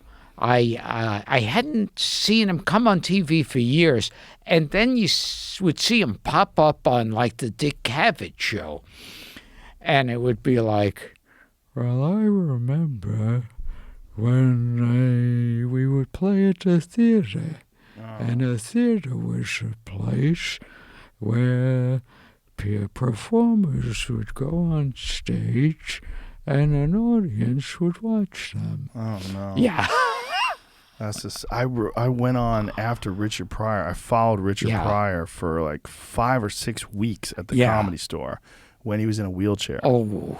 And so they would carry him to the stage and set him down, and they would crank the mic way up, like, yes, yeah. Like you would hear the mic was cranked as loud as it could, and he was a shell of himself. Yeah. He was dying. Yeah. And he was on all kinds of medication, and he was drinking. Yeah. And he would go on stage, and the audience would be so sad. Yeah. And then I would have to go on after him, and it would take 5 minutes to get him from the stage to the back of the room. And so while that was happening, I would be on stage. Yeah, so everything you're doing for at least the first 3/4 of your act. The first couple minutes are rough. And, I would just try to lighten up the mood a little bit, because you could see the people's faces. They were like, oh, because they were, a lot of them, you would see folks that were a little older that were fans of Richard Pryor when he was in his prime. Oh, yeah. And then they had this opportunity. Oh, we got a chance to see Richard Pryor live. Let's go see him. And they thought they were going to go see Richard Pryor. Yes, so yes. It was one thing because you were in the presence of a legend. Yeah. Like you did have that feeling. Like, I can't believe I'm around the real Richard Pryor. But to me, it was incredibly bittersweet, because you're seeing him in his last days of life. And I once worked for 2 weeks on a movie that was the last of the Gene Wilder, Richard Pryor movies. It was like beyond a piece of shit. What was it? It was called, I didn't make it to the final cut, but it was called Another You. And it was originally being directed by Peter O'Donovich. They fired him, scrapped old previously shot footage, and then got a new director. And I heard in L.A. there was one theater that was just showing it once a day, because it wasn't worth the electricity to show it, because nobody was seeing it. God. But what I remember is that's where I met Richard Pryor, and very weak, of course. He could still walk, but very weak. But he treated me like he was a little kid meeting like the biggest movie star in the world. Really? Yeah, and he is, you're super funny. You're so funny that even if you don't want to be funny, you'll be funny. And I thought, this is unbelievable. Just to be around him and have him say that to you. Yeah. There's something about being around those guys that are legends. It's an amazing feeling. Because there are those people, when you see some people in person, where you go, wait a minute, they actually exist in real life. Yes, exactly. I felt that way the first time I met Eddie Murphy. Yeah. I was friends with his brother, Charlie, and Charlie and I had did a tour together, and it was just randomly. I was in Maui at a hotel with my family, and we were checking in, and I see Charlie's cousin, And I'm like, what's up? And I'm saying hi to him. And he goes, I go, is Charlie here? He goes, yeah. He goes, Charlie's down with Eddie. He goes, come meet him. And I went over and they were having lunch. And I sat down with Eddie Murphy. And I'm looking at Eddie Murphy and I shake his hand. Nice to meet you. He goes, you're a funny motherfucker. And I was like, oh, yeah. You know who I am? I was like, this can't be real. How is this real? You think I'm funny and you know who I am. I'm like, this is wild. And I remember I was on cloud 9 for the rest of the day. I couldn't believe it. One time I was getting on a plane and a few aisles down from me, I saw George Carlin. And, well, he was a few aisles ahead of me. And I'd never met him before, so I didn't want to bother him. And I sat down, and then he gets up from his chair, and he looks at me and is walking toward me, and I got so excited. I thought, George Carlin, he wants to talk to me. And he comes over to me and he says, I got to work on some stuff. I'm writing. I got to read something, and then I'm going to take a nap so I can talk to you. And he walked. It was like basically he went out of his way to tell me to go fuck myself. Wasn't he just being courteous? Because otherwise he would have said, I would talk to you. Yes. Yeah. But when it was getting near the end of the flight, when they announced that we're going to be descending soon, he came over to me again, and he scribbled his phone number down on a piece of paper, and he said to me, next time you're appearing on TV, I want you to call me and tell me, because I want to see what's going on in that brain of yours. And that was like, holy fuck. Yeah, I saw him perform live a few times. I saw him perform live in New Hampshire when I was like 21 in like 1988. I saw him there, and I saw him at the Comedy Store later, and I ran into him once at the Comedy Store, and he was so unassuming. Yes. He just walked by, said hi to everybody, hello, it's like real friendly, easy, and just was there to do his work, and super nice guy. And the funny thing is, I had, George Carlin's number, and I thought that was like a tremendous thrill. George Carlin's a fan. I thought, this is unbelievable. I also met Jonathan Winters, and he gave me his phone number, and I didn't call either one of them because I've had those. You know what it's like? A couple of celebrities who've given me their numbers. It's like, we meet and they're my best friend in the whole world. We hit it off like lifelong pals. And then you call them and you go, hi, it's Gilbert. Oh, hello. It wore off. Yes. Yeah. And it's kind of, to me, it's like when you meet a girl and you get her phone number and she's like, oh, here's my number. Don't lose this. Don't lose this. And here's if I'm not at this number, here's my other number. Please call me. All excited. And then you call them up and you go, hi, remember we met at Joe's party? And it's like, oh, yeah.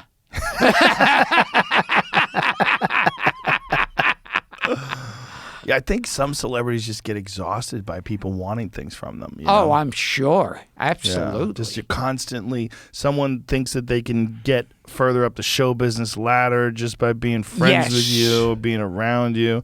That's why when they act normal, it's so refreshing. Well, it's like when people come up to me and say, could you give me some advice or some pointers? I always feel like underneath it is like, can you press that button that makes me a star? Can you help me? Yeah. Yes. Can you give me a lift up? Yeah. Yeah. But which doesn't exist. Yeah. Like, no one can do that. It's like, I think they'll look at you when you're known and they'll think, oh, somebody sprinkled some dust on you, magic dust, and you immediately Yeah. became known. And you'll be able to tell me how I can do that. Yes, Yeah. where I can get this dust from, and I'll sprinkle on myself. Yeah. Well, I think people are just looking for shortcuts all the time, right? Oh, yeah. Yeah. And I think that's also one of the reasons why celebrities are a little standoffish with even when they meet other celebrities. You know, I think they just get but then sometimes they feel like those are the only people that they know that Yeah. they can talk to. Like, I feel like, who can the cast of Friends talk to? Right. Right. They're all oddly famous Yeah. in a weird way. One of the weirdest celebrity encounters I ever had was Robin Williams. He came to one of my shows by himself. Yeah. And I didn't know it was him until a few minutes into Yeah. talking to him. He had a big, crazy beard. Oh, okay. And a baseball hat on. And I'm talking to, I was doing like this little meet and greet after the show. And I'm just talking to this guy. Yeah. And he's like, I really like that bit. I really love this. I loved how you did this and that. And then I'm in the middle of talking to him. I'm like, holy shit, this is Robin Williams. Oh, yeah. I didn't realize it until like a couple minutes into talking to him. I just was talking to him like he was just a Yeah. regular guy. And he acted like a regular guy. Oh, yeah. There were a couple of times at those clubs. He would pop into those clubs all the time. And there were a few times he called me up on stage with him to riff with him, which was great. And what I remember most about him, I was at the Improv, and I wasn't known at the time. I mean, I was known to the comics and everything like that. And I guess he had seen me a few times there. And so I'm getting ready. They're just about to introduce me. And then the door opens up and Robin comes in. So, of course, they go, Robin, you're on Gilbert, go away. And Robin, you're on next. And Robin said to them, he goes, I have a few people in the audience to see me, and I'd like them to see Gilbert first. Wow. And that always stuck with me. That's so nice of him. When you started, when you were 15 years old, what were the laws then about going on stage in a nightclub? You were allowed to perform? Yeah, you know what's funny about that? I don't think anyone asked questions. Like one time, I wanted, I was like, oh God, 13 or whatever, and I wanted to go into see a porn movie and go into one of these porn shops where you put a quarter in and see 10 seconds. And so I got a phony ID card, which made me years older. And I thought, this card will get me in. And I went into one of these, like, porn theaters or whatever, and I hold up the card, and the guy, like, looks at me like, what fucking planet are you from? We don't care. I could have been an infant being wheeled in there. And it's like, they don't, like, it was really like, who gives a fuck, know? That's an interesting transition in this world, right?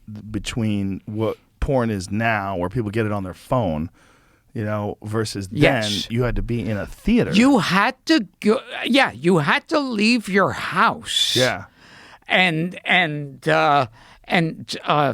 be seen walking into the theater and seen walking out of the theater. Yeah.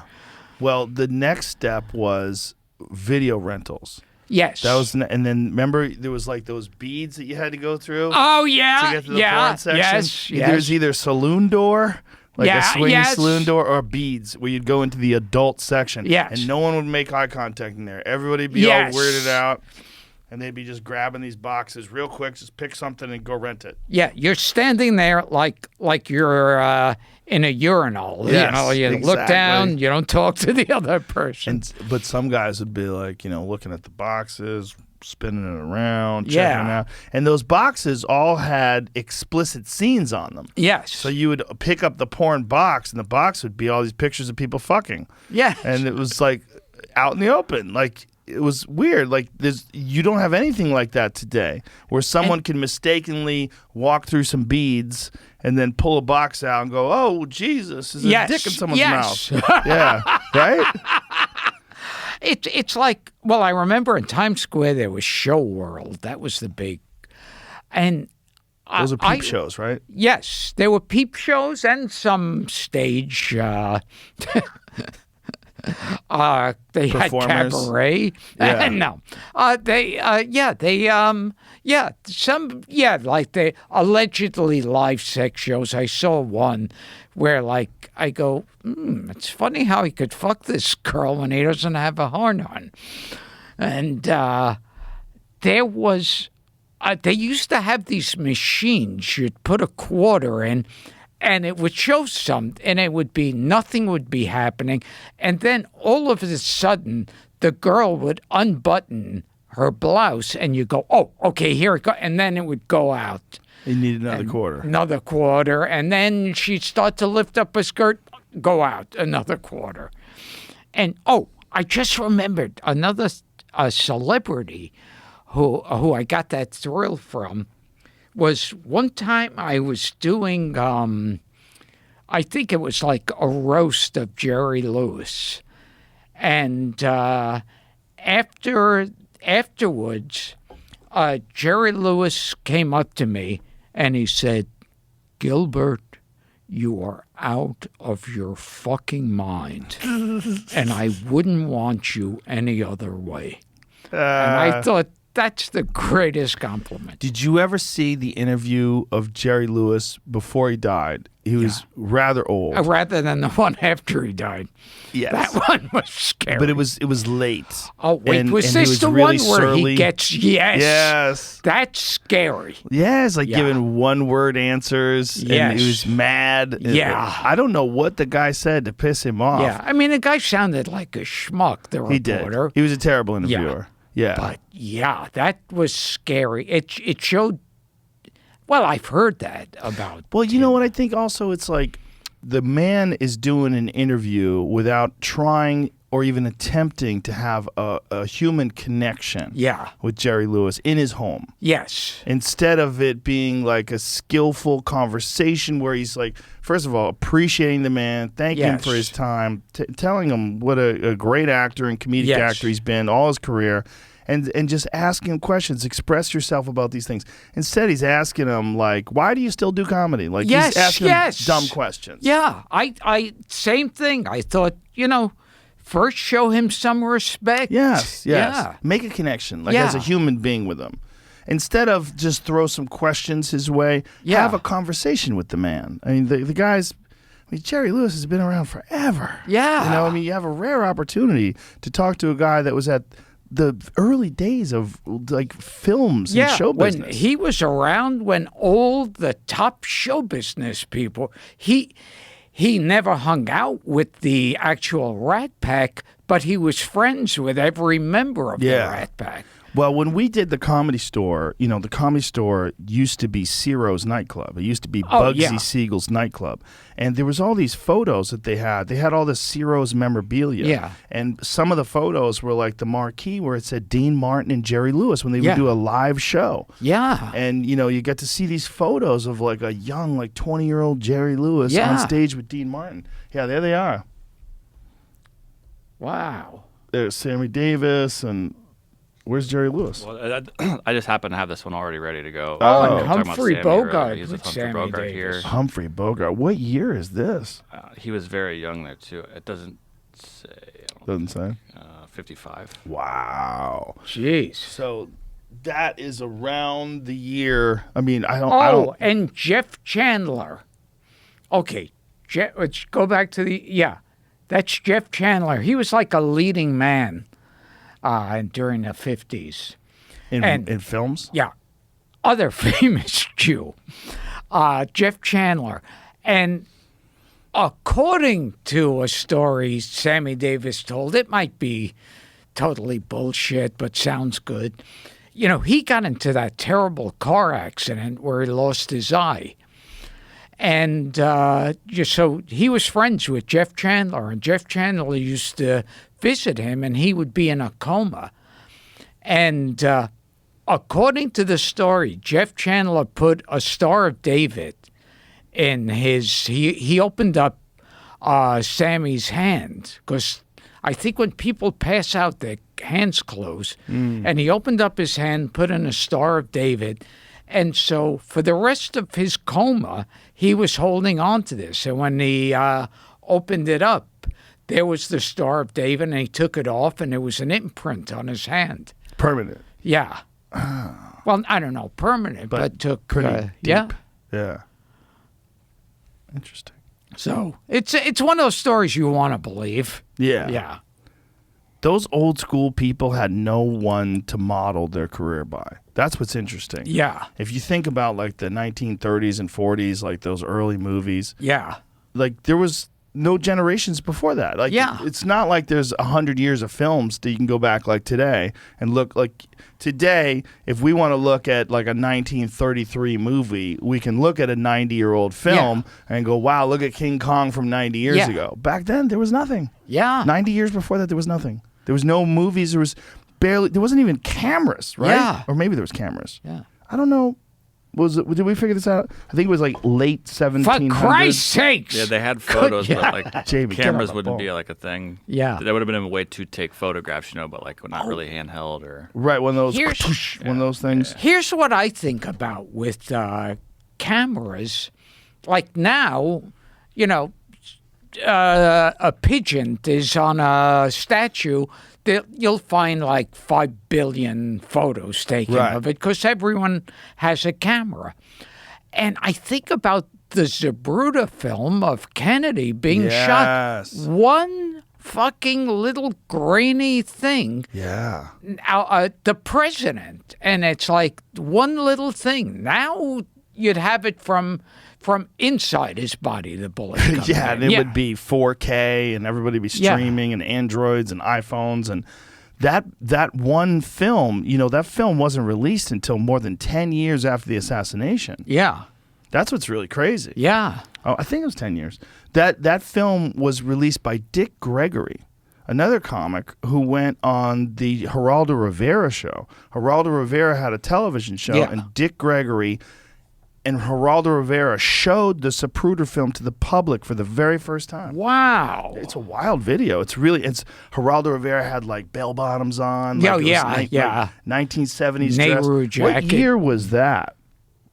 I don't remember what the name of it was. Like Geraldo Rivera had a talk show. I don't think it was called Geraldo. It was a different talk show. But he had Dick Gregory on his talk show. And Dick Gregory came on, and he had acquired the Zapruder film. And I believe Time owned it forever. Like Time magazine, Yeah. and they didn't do anything with it. Yeah. And Wow. I think they probably saw it, and they saw what Dick Gregory and the rest of the world, like, he didn't get Jeez. shot from behind. Yeah. Like, you saw his head go back and to Yeah. the left, and you're like, what Yeah. the fuck is that? 1975. Yeah, so there Good you go. Night America, hosted So by 12 years later, Yeah. 12 years I- after the assassination. I just got a flashback when we were talking about porn. Because that's Back my and to the favorite. left? No, yeah.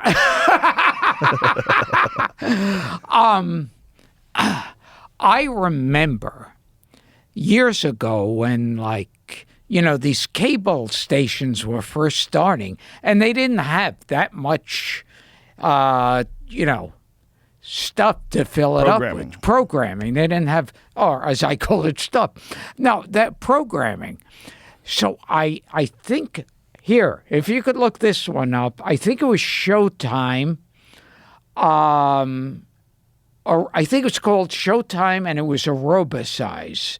And it would just be girls in like spandex exercising. and I mean, this was to me beyond porn back then. Yeah, it's funny because people didn't. Is this it? Oh yeah, look. A Ron Harris videotape. Yeah. Oh, wow. That to me is better than actual porn. Why is it better? I don't know. There's something about that. it's so overtly sexual. Yes. Yeah. Yeah. They're barefoot, and most of the shots are from behind. Yeah, and it's the cameras are pointed between their legs. And they're throwing their legs up into the air, and it's like they're giving you the gap shot. Yes. And Yeah, now this is all of them moving their asses to aerobicize. Yeah. And are they trying to pretend that it is a workout that you can do with them? What is the music, Jamie? So it's just music. So now they're throwing punches. Well, now it's boring. Yeah. See, this to me was, I didn't have cable for years and years. And so I when I had a friend who would have this was like unreal. So they are pretending that it's an exercise show that you can Yeah. do along with it. Yeah. But really, the way they're filming it, it's like, look at this. I mean, come on. Oh, This is yes. so sexual. Oh, yeah. She's like literally thrusting her hips up into the air, Yeah. and you see her camel toe. Yeah. Hilarious. And she's throwing her head back like she's in Like ecstasy. an orgasm face. Yeah. Well, it's interesting that we've seen, like, just in our lifetime, a great change in what show business is. Yeah. But if you just take it back to the generation before us, like the Sammy Davis Jr. generation or the Jerry Lewis, like, these people had nothing to go on. Like, I always talk about Elvis. Yeah. There was no Elvis before Elvis. Yeah. The guy was out there on his own. Like, there had never been a rock star before. He was literally the first, real, worldwide rock star. Oh, here's something. There are a million famous actresses who dated Elvis. You know, you'll find all these actresses, and all of them claim, "Oh yeah, every other girl fucked him, but I didn't." And That's I'm thinking, hilarious. "Oh, bullshit." Well, he might have been pilled up at the time. Oh. He might not have been able to perform. You know, Yeah. I mean, there's some moments where Elvis was just completely out there, out of his fucking mind. My favorite is him doing karate. Oh, yes. When he would get pilled up, so he's like high as a fucking kite doing karate. It is wild to watch. I mean, it's so strange because they were all pretending that he was doing real karate. Yeah. And he had I think he had a 7th-degree black belt or something crazy like Yeah. that. But it's bullshit karate. Like, it's not real. And he's got a long collared shirt on underneath his karate gi. It's like the kind of karate you used to see in the old James Bond movies, where they'd have their fingers sticking straight out and they'd do a chop on the neck. Yeah. And that was it was kind of like how in movies you hit somebody with a blackjack or the butt of a gun on their head and they go out. It used to be like that karate chop. Exactly. Yeah. Exactly. There's a scene with Elvis is doing a demonstration. He has all these guys with their knuckles on his neck. Like this, and they're all pushing, and he's ugh, and he pushes them back, and they all go falling down. Oh, yeah. And he's like, "Yeah, man, look at what I just did." That wasn't rehearsed. And he's high as a kite. Yeah. And he's just so high. It's so obvious. Like, you look at his eyes, he's blurry.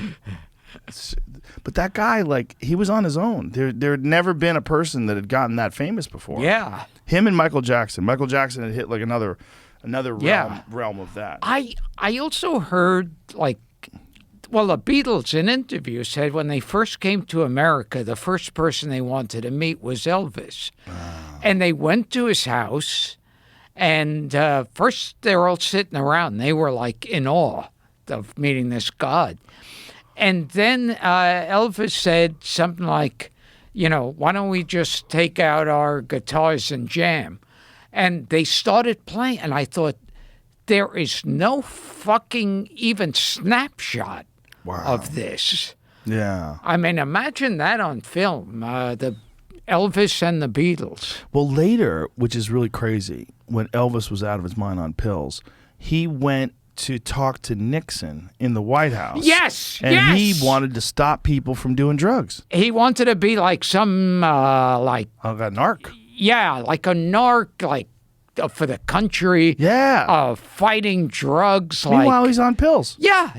He was probably Nixon was probably trying to figure out what words he was saying. Yeah, and he had he like had sunglasses. a gun with him. Did he have a gun I on think him? he had a gun with him. He went he was stoned with a gun, but it's Elvis. Yeah. So you're gonna like say Elvis? Can we pat you down? They probably didn't even have metal detectors Yeah. back then, right? So they probably Yeah. just let him walk to the White House with a fucking gun. See if there's a picture of Elvis with a gun on his hip at the White House. Because I know there's that famous photo of him wearing sunglasses, shaking Nixon's hand. Oh yes. And that was the pill popping days. So for sure he was on pills. Yeah. It's not like he sobered up and went to the White House. Yeah, I'm sure Nixon understood. Look at his fucking glasses. That is Look at my so eye. unreal. The one I'm looking at is the one, that's where he's got the glasses on. Those are the old school Elvis glasses. Look how cool those glasses were. Oh yeah. Can I buy those anywhere? Do they sell Elvis glasses like that? Like his actual I'm- ones? Or No, the ones like it? that. Yeah. They need to make a copy. I need to call Roca. Roca, you need to make an Elvis sunglass. But that one where they're shaking hands with the collared shirt, like right to the left of your cursor, yeah, that's it. That's fucking classic. Yeah. Like, look at his outfit. Yeah. And that collared shirt, that crazy collar, that's the yes. same thing he wore under his karate gi. Like, that was his trademark look. So That even when he looks- was doing karate. Here, we could show some God. See, look at Oh. look at the collared shirt. Oh, he can hardly balance himself. So these guys are doing these demonstrations. This is like so Just corny. Just walking in like that. Look at him with the sunglasses on, just blasted. Hey, man, Yeah. out of his fucking mind. This is karate from a Matt Helm film. But it's what's fascinating about Elvis is like there was no one who existed before him that he could even talk to. Yeah. It's not like, if you're a musician today and you could gain the presence of Willie Nelson. Yeah. You could talk to Willie, like, Yeah. Willie, what was it like on the road? You could ask Yeah. questions. You could become his friend and talk to Yeah. him, and he could maybe give you some insight into what it's like in show business. But Elvis was on his own. There's nobody. Yeah. There was no fucking giant rock stars before him. Here's another old joke. What's the worst thing a woman can hear when a man is fucking her? I'm not Willie Nelson.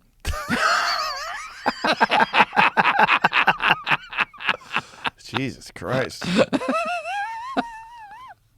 How odd.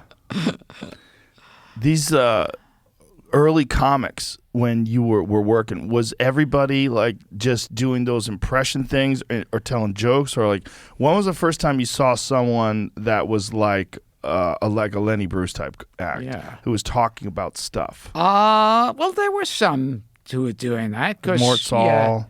Yeah. Well, I'd never seen Mort Saul in person, but like, Did you see Lenny in person? no. And I saw there were these comics around back then, like Robert Klein, David Steinberg, and Pryor, Carlin. So there were people who were talking about things. Did you see Pryor on stage back then? I once, many years ago. I remember hardly any of it. What year was that? Oh, God. I remember I went with my sisters, and it was a whole show. Maybe it was old people who were assigned to Motown at one time. And so I don't remember a thing of what he said. And so when did you like officially become like a professional? Like that's all you did? Was that your first job or did you have other jobs? Yeah. Oh, I had many other shit jobs, beyond shit, like these different messenger jobs and stuff like that. I had one. What I remember most about one of the jobs I had, it was some company that made, anti-burglary things. Like where you had like a metal pencil that you scratched, your number into. So if they ever if they found your TV or whatever, they could show it was yours. And so they one time had me sitting there for the day with a big pile of metal pencils and a glass ashtray. And my job there was to take the pencil and run it across the ashtray, and the ones that scratched it were the good sharp ones that went into the good pile, and the other ones the bad pile. And what I remember about it, this is true. On the package, it said tested by skilled craftsmen. And so I guess I was the skilled craftsman there. That's hilarious. Yeah. And so when did you become a full-time professional? Wow. Oh, full time. Wow. Let's see. It started. I started doing more and more clubs. Like, oh God, I don't remember. I don't know. And then that led up to Saturday Night Live, which was awful. I don't know. I started to do more and more. There would be these shows like in Jersey or Long Island where like you'd get like, $15 to $20 to work there. And that to us felt like, oh, we're in the big time. Right. Well, $15 to $20 back then. It's probably a couple $100 today. Yeah. Yeah. So, but yeah. So that's when you started making a living. Then later on, with Saturday Night Live was the first time of. I also did. I did a pilot. I was out in L.A. to audition for one pilot. I didn't get, and then a friend of mine, a comic, said, "I'm in this pilot. You want to come and audition with me for it? I'm already in it." And I got that. It never aired. It was terrible. And that one was called the Adventures of Wally Brown, and the one of the actors just died recently, Peter Scolari. Oh, the guy from Bosom Buddies. Yeah. Oh, wow. And so he was one of the stars of that. Wow. But that was my first time I don't remember how much I got, but getting a check and going, wow, this is actual money. So was SNL before or after that? That was SNL was after. Yeah. And you said SNL was terrible? Yeah. The season I was on, like the original, Lorne Michaels left and the original cast left. Oh, really? So people hated the show before it even got on the air. Lorne Michaels left at one point in time? Yeah, I didn't know that. Yeah. And then he came back? Yeah. Then they got in Dick Ebersol was the next one. And, Dick Ebersol was after my season. My season was Gene Domanion. But the idea back then of Saturday Night Live with different cast members, that just wasn't. Now it's like the cast changes every 5 minutes. Right. But back then it was like, no, it would be like saying, like in the middle of Beatlemania, that, we're getting 4 other guys to be the Beatles. Or when Friends was on, we're recasting Friends, but just watch it the same way. And so there were news stories and articles saying, how dare they? This was sacrilege. So that's funny. So you were like the second cast? Yeah. We were the second cast, and it's like... And everybody left? Yeah. All the original people were gone, and it was like, you don't want to be the replacement. You want to be the replacement of the replacement, because then you get one guy that's the sacrificial lamb that they throw into the fire, and then next it's like, oh, well, it's better than that other guy. Yeah. Right. Then you come in after you, and then you could actually be accepted. Yeah. Slightly. God damn. Did you enjoy the process at all? No, not really. And I was nothing new. I was always weird.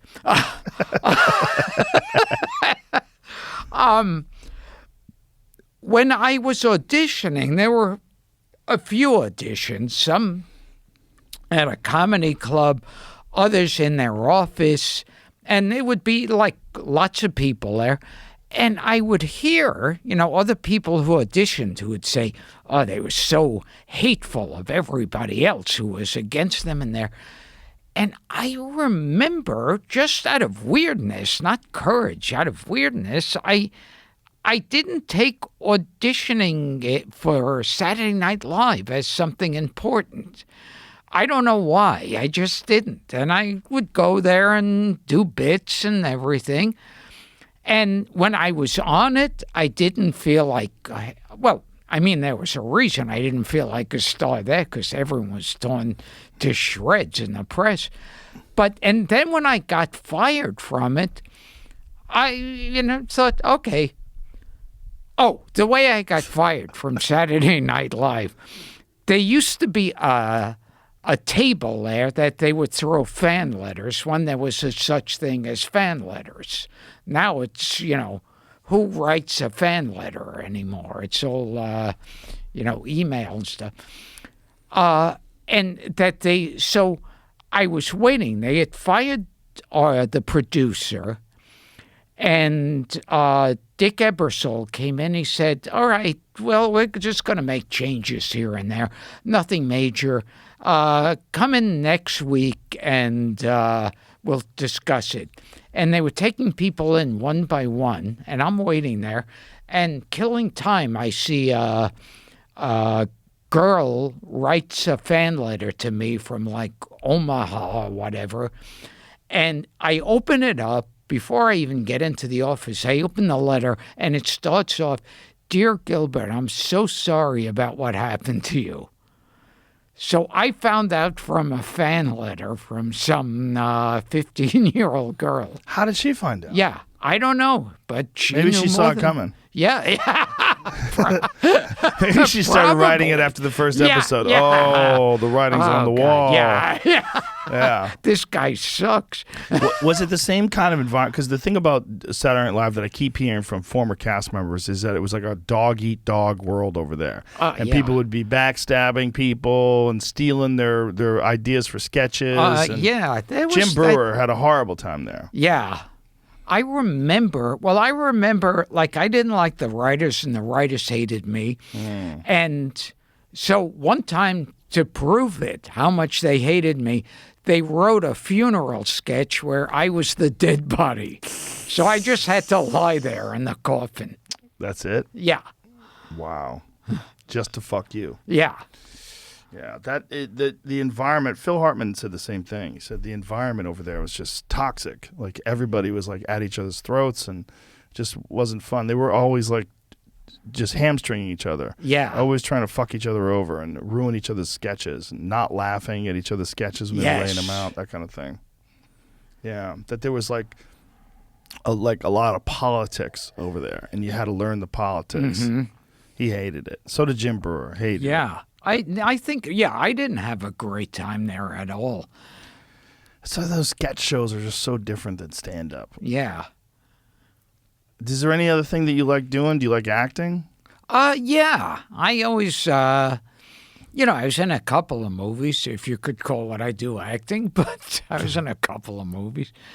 And, like one of those things that, the first thing that actually made me a real celebrity, and a celebrity that people liked, was one time I was at Catch, and these people were there, and they said they're from MTV. Would I like to come in and audition for something?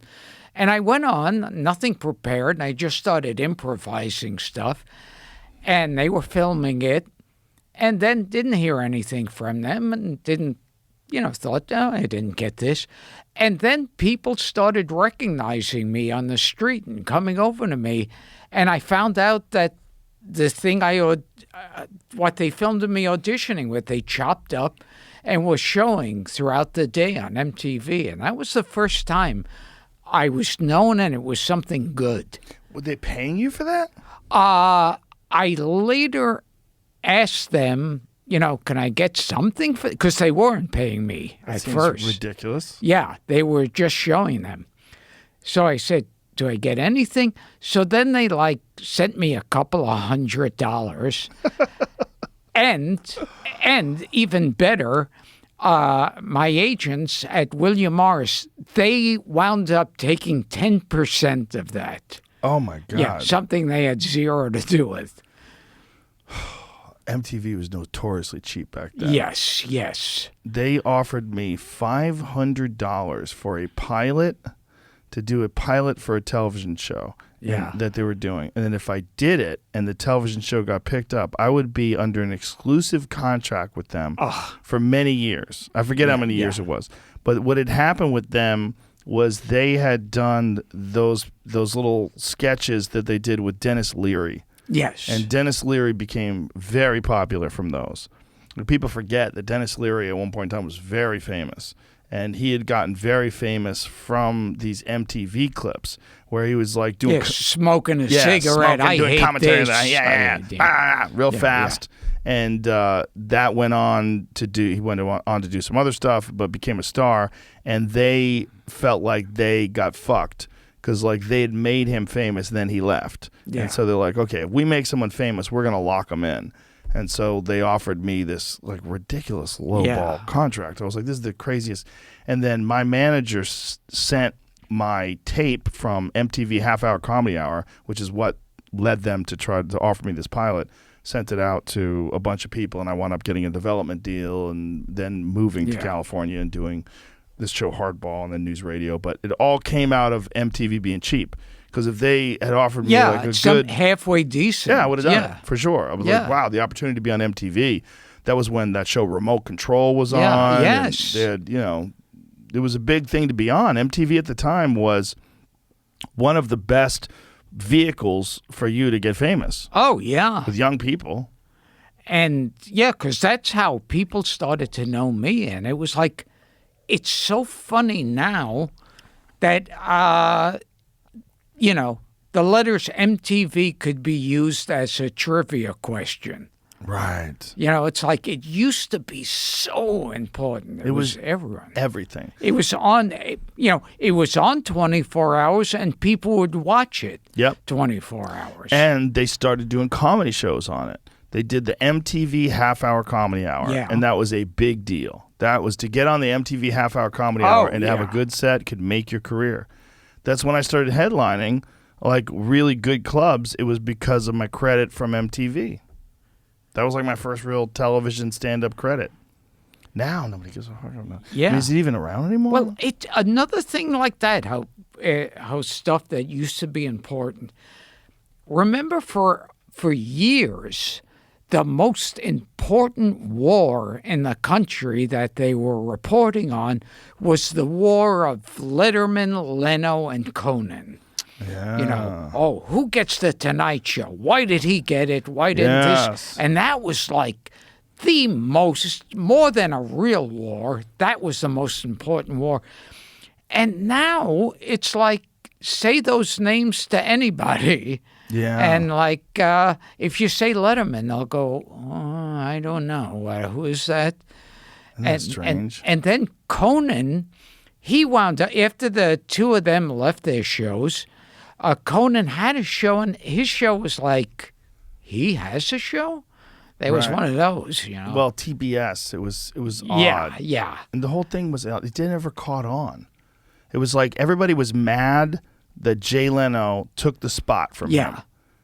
Which I don't understand why they. He was one of those hated people. Yeah. You have to hate Jay Leno. I didn't understand that. Yeah, I didn't either. It didn't make sense to me. I did a show a bunch of times, and he was always nice to me, and it's they offered him the Tonight Show, and he said yes. That makes him a bad guy. I mean, I don't know if there's any behind the scenes posturing and how it happened, but I remember Jimmy Kimmel berating him on his own show for taking the show from Conan O'Brien, and I remember thinking, what is this?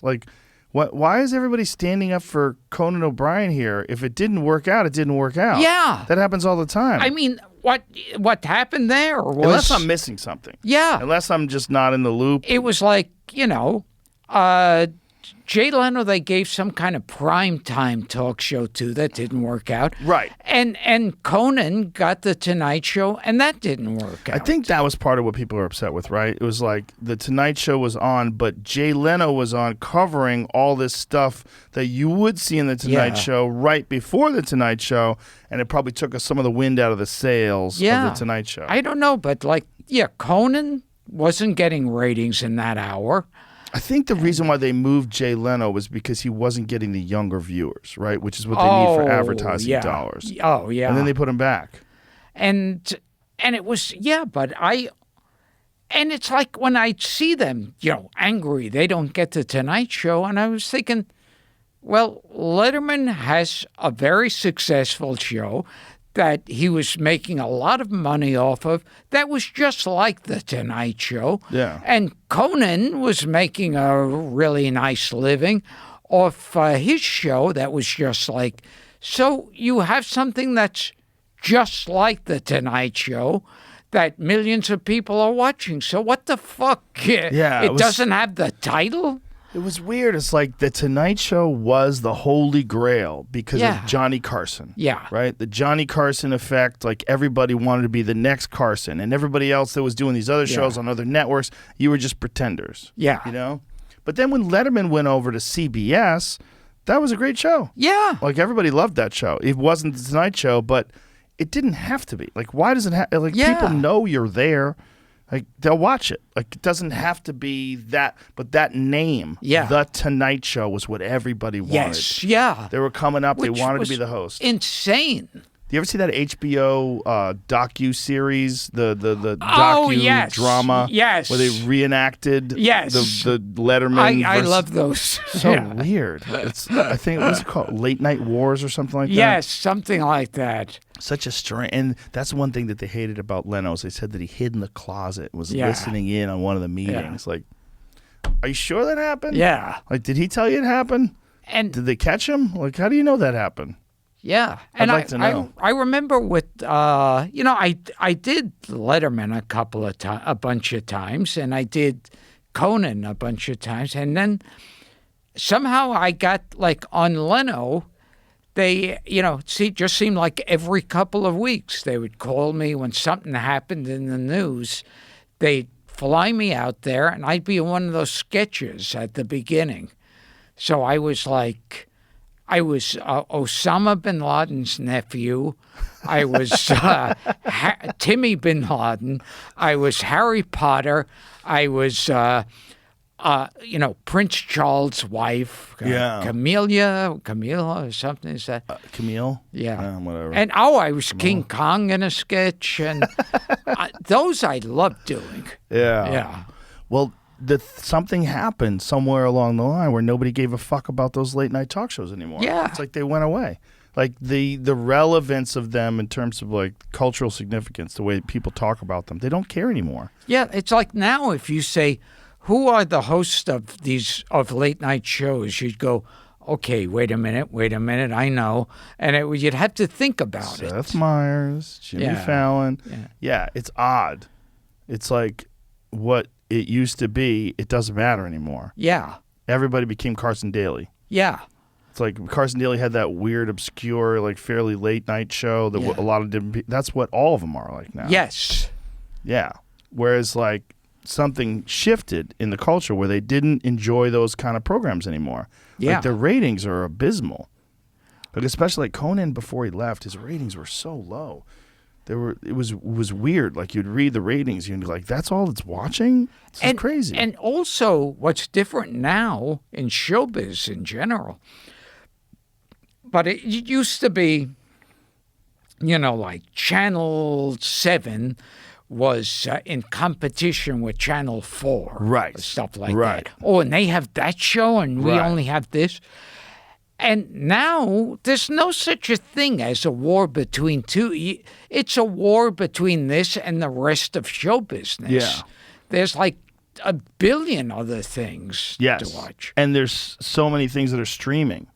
Like, there's no time period. It doesn't matter if Yes. it's Thursday night at 8 o'clock, which is Friends, right? Yeah. That was the spot. You wanted to be right after Friends. They always talked about how, like, it may have been your show of shows with Sid Caesar, that they used to talk about how at the reservoir you could see the water drop because toilets were flushing at the same time all over the place because it's a commercial. Quick, run. Now's your chance. Really? Yeah, that's what they say. They said the water would drop in the reservoir. And now it's like there's no running home to see something anymore. No, there's none of that. And everybody has DVRs, so you can record things. Yeah. And so many things are streaming. I think most kids today don't even have cable. They just have internet, and then Yeah. they have Netflix or Hulu or Amazon Prime, and they use all those things. They don't. And if you even like HBO, you can watch the shows on HBO Max. Like, Yeah. there's no reason to just have like regular cable And anymore. there's no such a thing as missing a show. Right. And there's so many things have changed, and it's like now.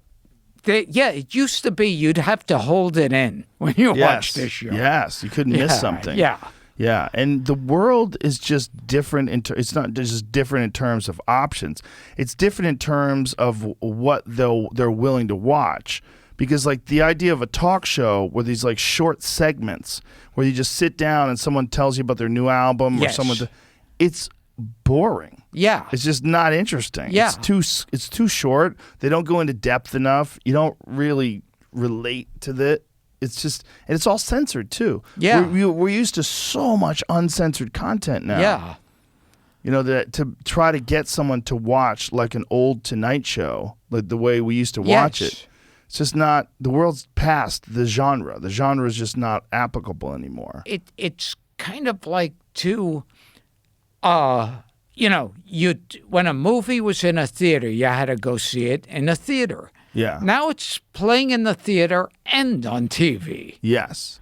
Well, that's what I prefer. I mean, I love going to the movies. It's great. You have popcorn, you sit down, but the risk of some moron talking on their phone Fuck yeah. or looking at their phone or talking to the people next to them, it's too much. It happens too often. It happens like 1 out of 10 times, and it ruins it. Yeah, they're having a whole conversation, and it's like, you're in the movie, someone will walk in the door, and they'll go, oh, look, he's walking in the door. Yeah. And it's Oh, like, yeah. boy. Those are the Yeah. best. Those people are the best. Yeah, it's just... And that it costs you a fortune to Yeah. go to a movie theater now. Well, it's a thing to do, right? You go on a date, and Yeah. you go to the movies. I used to love the place in L.A. It was Cineopolis or Yeah. Cinepolis. I don't know exactly how you say it. But they had a menu, and Yeah. the Yes. food was really good. Reclining Yeah, chairs. that was nice. When waiter service at Yes, some, they yes. deliver it to you because it's just like when TV came out. That's when movies started doing 3D because it's like, oh, see, you Right. can't see this on TV. Right. Yeah. 3D movies. Do they make those anymore? Yeah. I think one of the last Jurassic Park movies They made it in was 3D? in 3D. I didn't see it in 3D.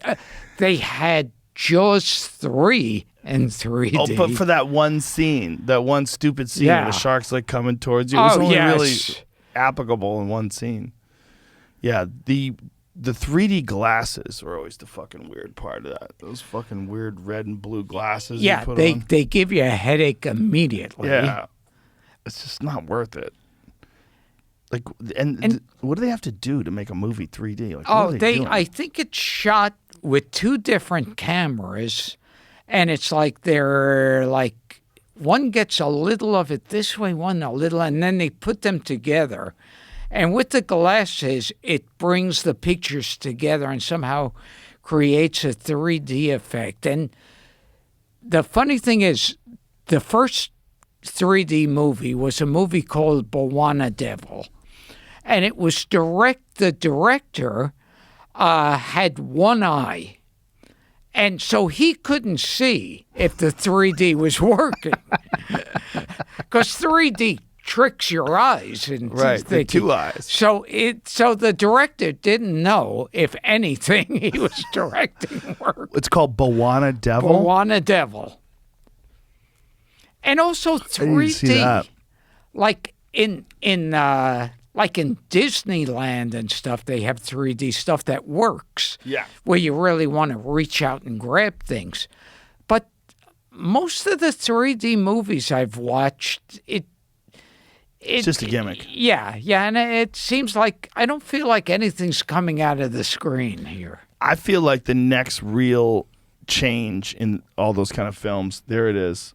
Oh, yes, see? Bawana Devil. Dun, dun, dun. You're- 1952. You're watching it without glasses, so it's like blurry. Right. All in blazing action. Bawana Devil in thrilling color. Starring Robert Stack. Barbara Listen to the way they Britton. talk. Savage jungle violence as killer lions terrorize a fierce warrior tribe and a relentless white hunter challenges death itself for the love of his beautiful bride. It's the unforgettable African adventure story that made screen history. Your pulse will pound. To every throb of this jungle fury. That's sexual. They're doing that on purpose. Yes. Your pulse will pound to every they would- throb. They would always promise you in those ads the words they'd use. And in the posters, they would have like girls with their dress ripped down the side. And you'd always think, oh, this is going to be hot. And then it never was. Yeah. That's the way they sell things, though. It's kind of interesting that they've always done that. Like, from the beginning of advertising, it's always been like a hot girl with a cigarette. Yes. It's always been something about sex. And I've never seen them, but there were a handful of Three Stooges films made in 3D. The Three Stooges shorts. And according to what I've heard, the 3D in them wasn't bad. Three Stooges in 3D. So you really thought Mo was poking you in Oh, the that's eyes. hilarious. Those are the kind of movies you can never do today. They're bullying each other and hitting each other. Oh, yes. People would never tolerate it. No, They'd be no. like, this is not funny. This is rude. Yeah, like in the later full-length, Stooges, they weren't doing that. No. Like, he's being abusive to him. Yeah, it was like, I grew up on these movies. All the kids grew up on these movies, taking a saw and running it across someone's head, hitting a hammer. Well, how about the old cartoons? Oh, yes. They were so violent. Yes. Everyone's getting shot in the face. Everyone's getting blown up. Anvils were dropping on people's heads. It was always violence. Yes. That's what people thought was funny. You know what's really fucked? Watch the early Popeyes. Because in the early Yes. Popeyes, Bluto was just a rapist. He was just trying to rape Olive Oil. And Olive Oil's running away. No, Bluto. And he was grabbing her. Yeah. Get over here. Oh, yeah. They were horrible. Yeah, Popeye was one of those weird cartoons. Yeah, real weird. Super violent. Yes. Super violent and super rapey. And then what always got me with Popeye, he would get, he'd eat spinach to swallow a can of spinach to get strong. But he would first crush the can with his bare hand. Right. And I go, so he must have been pretty strong before the spinach. Average guy can't crush a tin can with his hand. What weird propaganda for spinach. Yes. Like, I remember when I was a kid, I asked my dad if I could have a can of spinach to sleep with. I wanted to hold on to it when I went to bed because I love Popeye. I was probably like 4 or something like that. I just thought a can of spinach would be a good thing to sleep with. Oh, and remember that was a terrible movie. Robin Williams as Popeye. Oh, that wasn't that bad. Shelley Duvall. Yeah. With the big crazy fake forearms. Yeah. But it's like, why spinach? Yeah. Spinach is not that good. I think it's because that was one of those famous foods that kids didn't like. Eat your right. spinach, Billy. Right. And so, because Popeye was eating his spinach. Oh, so yeah. So I gotta eat my finish because I eat me spinach. I'm Popeye the Sailor Man. Toot toot. Remember that? And I remember there was like when they still had kiddie show hosts. It was Captain Jack McCarthy. He would come out on this phony-looking boat, and he'd be in a captain's outfit, and he'd present Popeye cartoons. And then there was Officer Joe Bolton, who would come out as a police officer, swinging his nightstick. He'd show the Three Stooges. And, there was Chuck McCann. I don't remember any of these guys. Yeah. You know what's the worst one of those is the one from the UK. That Jimmy Savile, is that how you say his name? That's the guy that molested all those kids. Oh. Do you know that story? No. Oh, this is a horrible story because the guy looked like someone who'd molest kids. And he apparently molested kids for years and years and years. Oh. And everyone knew it. All the people that worked on the show knew it. All the people that worked behind the scenes knew it. That's the guy. Oh, Jimmy my Savile. God. If you hadn't told me that story, I'd look at him and say, child molester. Well, look, as he got older, he got really creepy looking. God, beyond creepy. And apparently he had molested hundreds of kids for fucking decades. And they didn't find out about it, or they didn't prove it until after he was dead. So after he was dead, how Jimmy Savile used power and fame to abuse hundreds of children for decades. After Jimmy Savile's death in 2011, I hope I'm saying his name right. Well, who cares? He's a fucking piece of shit and he's dead. Yeah. An investigation into sexual abuse allegations against TV personality revealed that at least 500 victims, some of whom were just 2 years old. Oh, my God. Yeah, and this guy did this forever. Put that back up there so I can see it. It says, when British TV and radio personality Jimmy Savile reached his knighthood, they knighted him in 1990. Oh my Many God. asked, what Jeez. took so long? A beloved DJ and BBC presenter, there was something about Savile's cigar-chomping, eccentric on-air personality that put audiences in the United Kingdom at ease. In the eyes of Savile's most staunch supporters and loyal followers, a knighthood was a fitting culmination to his career. Which is fucking crazy. So if you look at the guy, when you scroll down, all the pictures of him with kids, just imagine that all these poor kids had no recourse and he was sexually abusing all of them. And I mean, it still goes on to this day. If he's making money for you, then you're a little more forgiving. Well, I mean, that was always the Harvey Weinstein thing, right? He was making these massive blockbuster films, and the actresses just had to, the only way to get in these films was Quentin Tarantino was telling me this about an old-time movie producer guy, that he had a bed in his office. So when the women would come in to audition, he would take the starlets to the bed and he would fuck them all.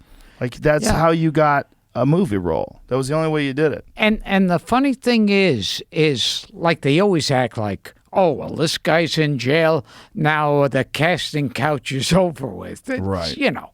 Well, the casting couch was pervasive. Yeah. Right? It was the whole business. Yeah. Like, that's how those producers, that's how they cast these films. Yeah. They made sure that these women fucked them. Yeah. Which is crazy. But then there's also the predator women who, like I know how to get ahead. Yes. I'm going to fuck this guy. Like, not all of them were victims. You hear these stories about famous actresses that they would come in, they'd offer to fuck them right away. Yeah, well, that's how, there's a lot of them. Yeah. That did it that way. Well, they realized early on, like, if you're an actress or an actor and you're just auditioning all the time and you're not getting ahead and you're getting desperate and years are going by. 20 billion beautiful girls auditioning with you. That's what's crazy, right? Yeah. And the reality of acting is certain acting, you know, if you want to be like Meryl Streep or Faye Dunaway or, you know, Daniel Day-Lewis, like that's a crazy high level acting that's insanely difficult and it takes real immense talent. Most acting's not that. No. Most acting is pretend. Yeah. And you can do it.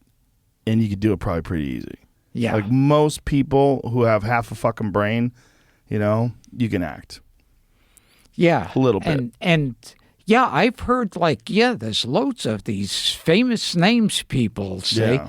who've just fucked their way to the top. Yeah, it's wild. And I remember there was like one, really famous top level producer who there was one woman who worked in his organization, one of the high level people, and it was just said, very matter of fact, oh yeah, she fucked everybody to get there. It wasn't even like a put down. Yeah. It was, I know girls who have dated guys who are like the head of networks, and that's how they got shows. and I'm sure they all say, I had no idea he was a movie producer. Or that's not why I got the show. Yeah, no. We were working together, and he appreciated my talent. Yes. Or the other, another thing I heard is after, what was it?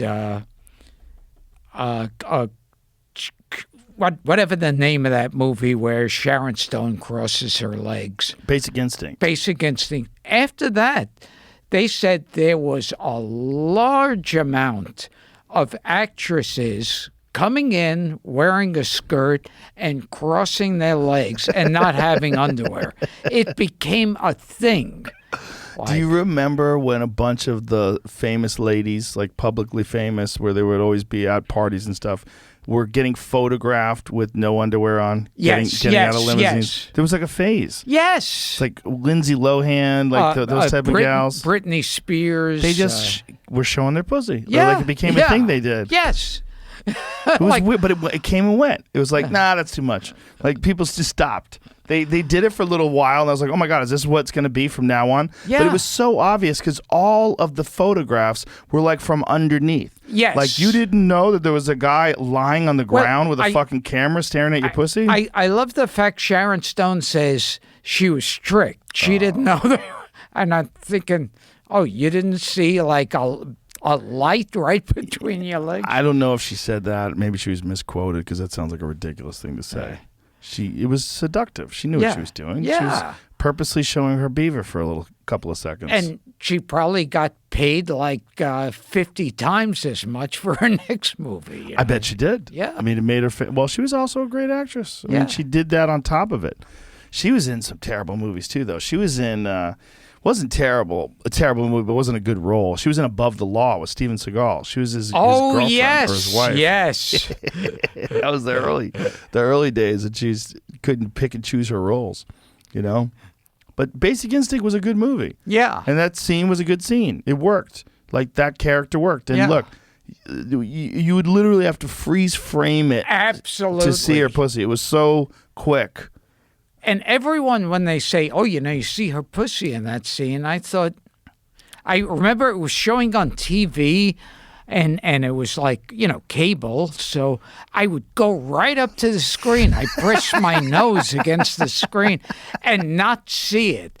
And it wasn't until like freeze frame you go, oh, okay, there it is. I've always wondered, like, what some people have done, like girls like Kim Kardashian and Paris Hilton, they released a sex tape. Yeah. Oh, God. They did, that's okay. Yeah. And Paris Hilton. Yeah. And all. And I'm thinking they all claim it got robbed. Someone broke in. And I'm thinking, so crooks break into a house and go, quick, let's get the sex tapes. That's what they get. Yeah, they're not looking for jewelry or money. They're gonna find if they're that was always such a bullshit story. It's a bullshit story, but it's also effective. The thing is, what I was going to get at, if they decided to do an actual porn, their career would be over. Yes. It's a weird loophole. Yes. Yeah. Right? If someone who is a famous actress, if a sex tape got out, and it was like, oh my God, it's a sex tape, it'd probably make them more popular. Yeah. But if they decide, like if Scarlett Johansson decided to do a film where she has sex with her husband and films it and then puts it out online or whatever, people would like immediately lose respect for her. Yeah. She would never get work again. But it's, and also it adds to the thrill oh God, she was trying to hide this as well as she could, and somebody grabbed it. Right. And now we can see it. Right. We're not supposed to see it. Yeah. We're naughty. We're Yes. being naughty. Yeah. That's exactly what it is. Like, It's- I mean, I saw the one that I thought was totally most of them are boring. yeah. The one that I thought was really boring with the Pam Anderson. Tommy Lee. Yeah. Yeah. That was putting me to sleep. I think that was the first one. Yeah. Right? Wasn't that the first One of the sex of them, tapes? certainly, yeah. I think that was the first one that was released like that. Yeah. Oh, and remember when Dustin Screech Diamond put out a sex tape? I think he did it on purpose, though. Yeah, his was He on did. purpose. He died. Yeah. He died recently. What did he die of? Like a heart attack or Yeah, something. some kind of cancer or something that went through his body really quick.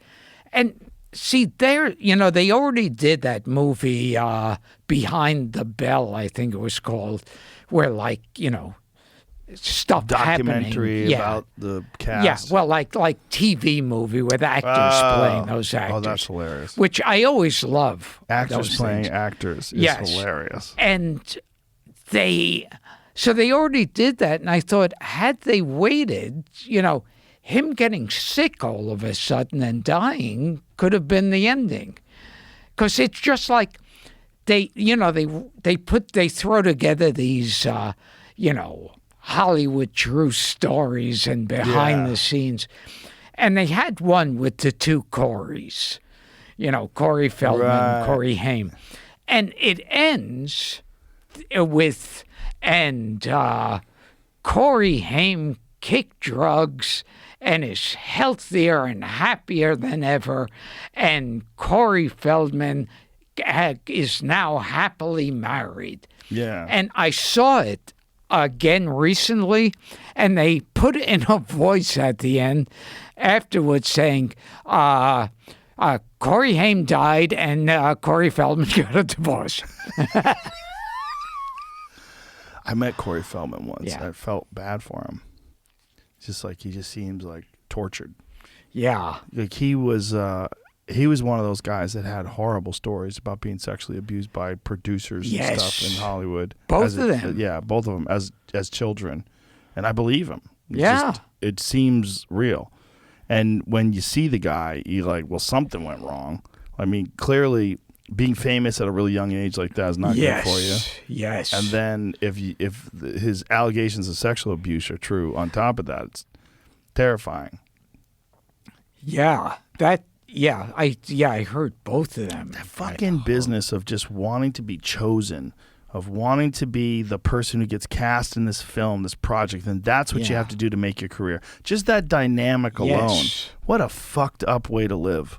You Yeah. know, it's just, and most of the people getting into it are already insecure. Yes. And then on top of that, you got to be chosen. And then most of the time you're rejected. So you're rejected 9 out of 10 times if you're lucky. And you could see why actors and actresses will fuck a producer and director. Exactly. Because they'll go, they're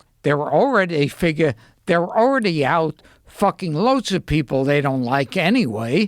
So why not someone who can make you a billionaire? Also, they probably at a certain point in time think this is probably the only way I can get in. Yes. And that's what they want more than anything. I remember I had a buddy of mine, and he had just gotten a television show. And I was there when he told his girlfriend. He was telling his girlfriend that he got this television. And the girl starts crying.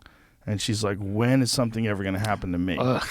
And he's like, I Yes. have a show. Like, I'm It's happy. Like, fuck you. When is something going to happen to That's me? all she could say is like, when is it going to happen to me? For every girl like that, there's 100,000 more. Yes. And maybe more than that. Just waiting to do that exact same role. And it is one of these things like, girls leave their hometowns where they're drop dead gorgeous, and they show up in Hollywood where there's 1 trillion girls working in a laundromat. Yep. As beautiful as them, if not more. And a lot of them get into porn, and that's what's really crazy. Yes. When you see porn stars that are just drop dead beautiful. Yes. And they're just getting stuffed. And you see it like when they started doing like the high-end strip clubs, and I go, oh, God, this girl's beautiful. Yeah. It used to be like strip clubs were smelly and the girls were scuzzy looking. I think if you're like a really hot woman and you want to make a lot of money and you don't want to have a regular job, they just go, look, I'll just do this for a little while. Yeah. Make some cash. Yeah. I wish there was an option like that for guys. I know. And I mean, they have the male like Chippendales. Yeah. But I don't think. It's a little different. And I think women go there.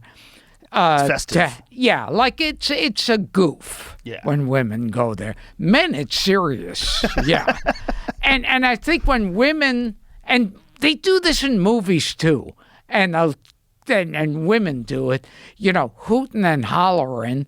And no, that's not in a real strip club. No one's hooting, and it's like what we were talking about before. Yeah. You're not looking at the person sitting next to you, right. And you're being very quiet. And you're just staring. Yes. Yeah, like you can't believe this is an actual naked woman in front of you. Like, whoa, man, look at that. She's naked. Crazy. Right there. Yeah. She's looking at you like, oh, I think she likes me. And see, there too, like with porn, when I watch that, it's like in the first, couple of minutes, oh my God, look at this. And then somewhere along the way, it will hit me and I go, okay, another pair of tits. Well, you definitely get desensitized if you watch too much of it. Oh, yeah. Right? I remember the first time I ever saw porn, I was probably like 14 or something like that. When the first time I saw it on a VHS, I was like, yes. I couldn't believe it. Like the shock of watching people have sex and how exciting it was. Like, this is crazy. Yeah. Like, you never get to recreate that feeling. Yeah. It's so commonplace. Like, my friends will send me some, like, ridiculous guy's dick and some poor girl's trying to stuff it in their mouth. They think it's funny. I'm like, how many of these videos are out there? Yeah. There's millions of them. Yeah. To me, the first porn I saw that I was too young to see, but like I said, no one gave a fuck. Remember that time? There was a time period when porn became a cool social thing, right, to do. Yeah. And Deep Throat. Deep Throat, Devil and Miss Jones. Mm-hmm. That legitimate movie theaters were showing porn. There's a video of Johnny Carson waiting in line to go see Deep Throat. Yeah. And a bunch of other like prominent celebrities are waiting in line to go see this film, and they're going to sit down in a movie theater and watch this like they're watching any other kind of movie. And I remember there were a lot. Then they'd make a bunch of porn, all hoping to be the next Deep Throat.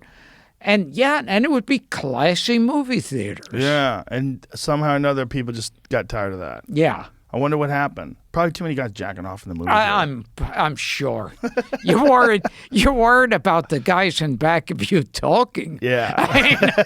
Getting whacked in the head. I know how many people were just real creeps and they actually wanted to jerk off on someone. Like if you're a woman and you're at that, and there's some guy behind you with a raincoat on, you're like, is this safe? Is this a safe spot to be in?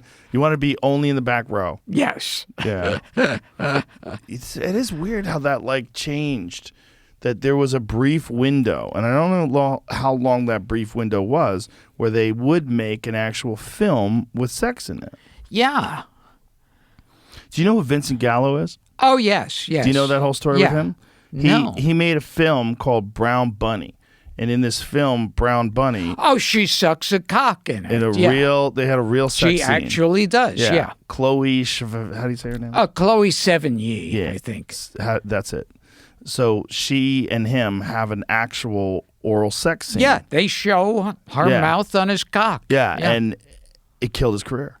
Yeah. That film killed his career. And he was like a celebrated guy. He was in that, I think, Buffalo 66, and he'd been in a bunch of films, and he was a real eccentric, interesting actor to a lot of people. But after that, that was it.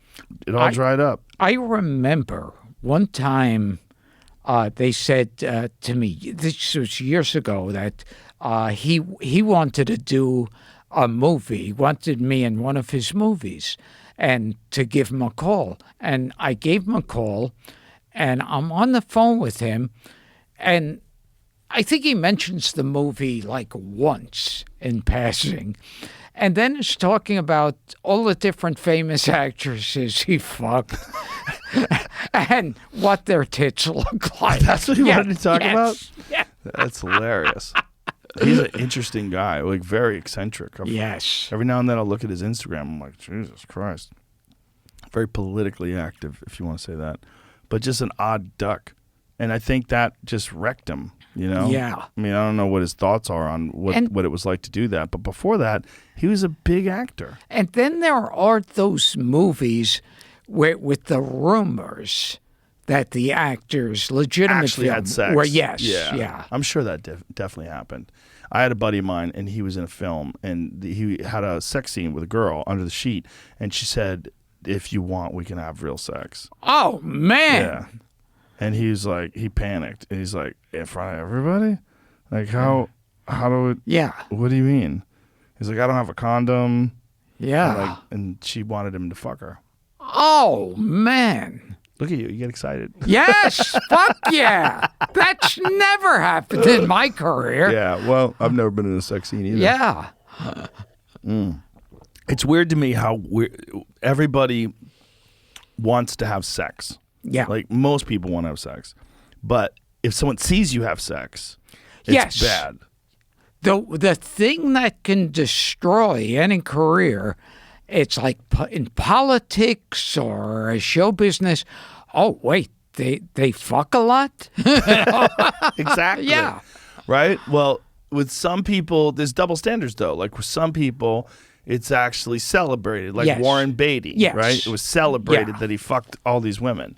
And then, but if a woman fucks a lot of guys, She's a whore. she's a Yeah. whore. That's not celebrated at all.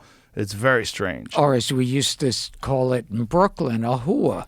It's weird though that you can't have real sex in a film, but you could have at least what looks like Yes. real violence. Yes. Real violence, like horrible gunshot wounds and terrible things, blood everywhere. Nobody has a problem with that. Yeah. Which is way worse than sex. But you know the funny thing about violence in movies? When you watch a fight in real life, like out in a street fight, it's ugly and disturbing.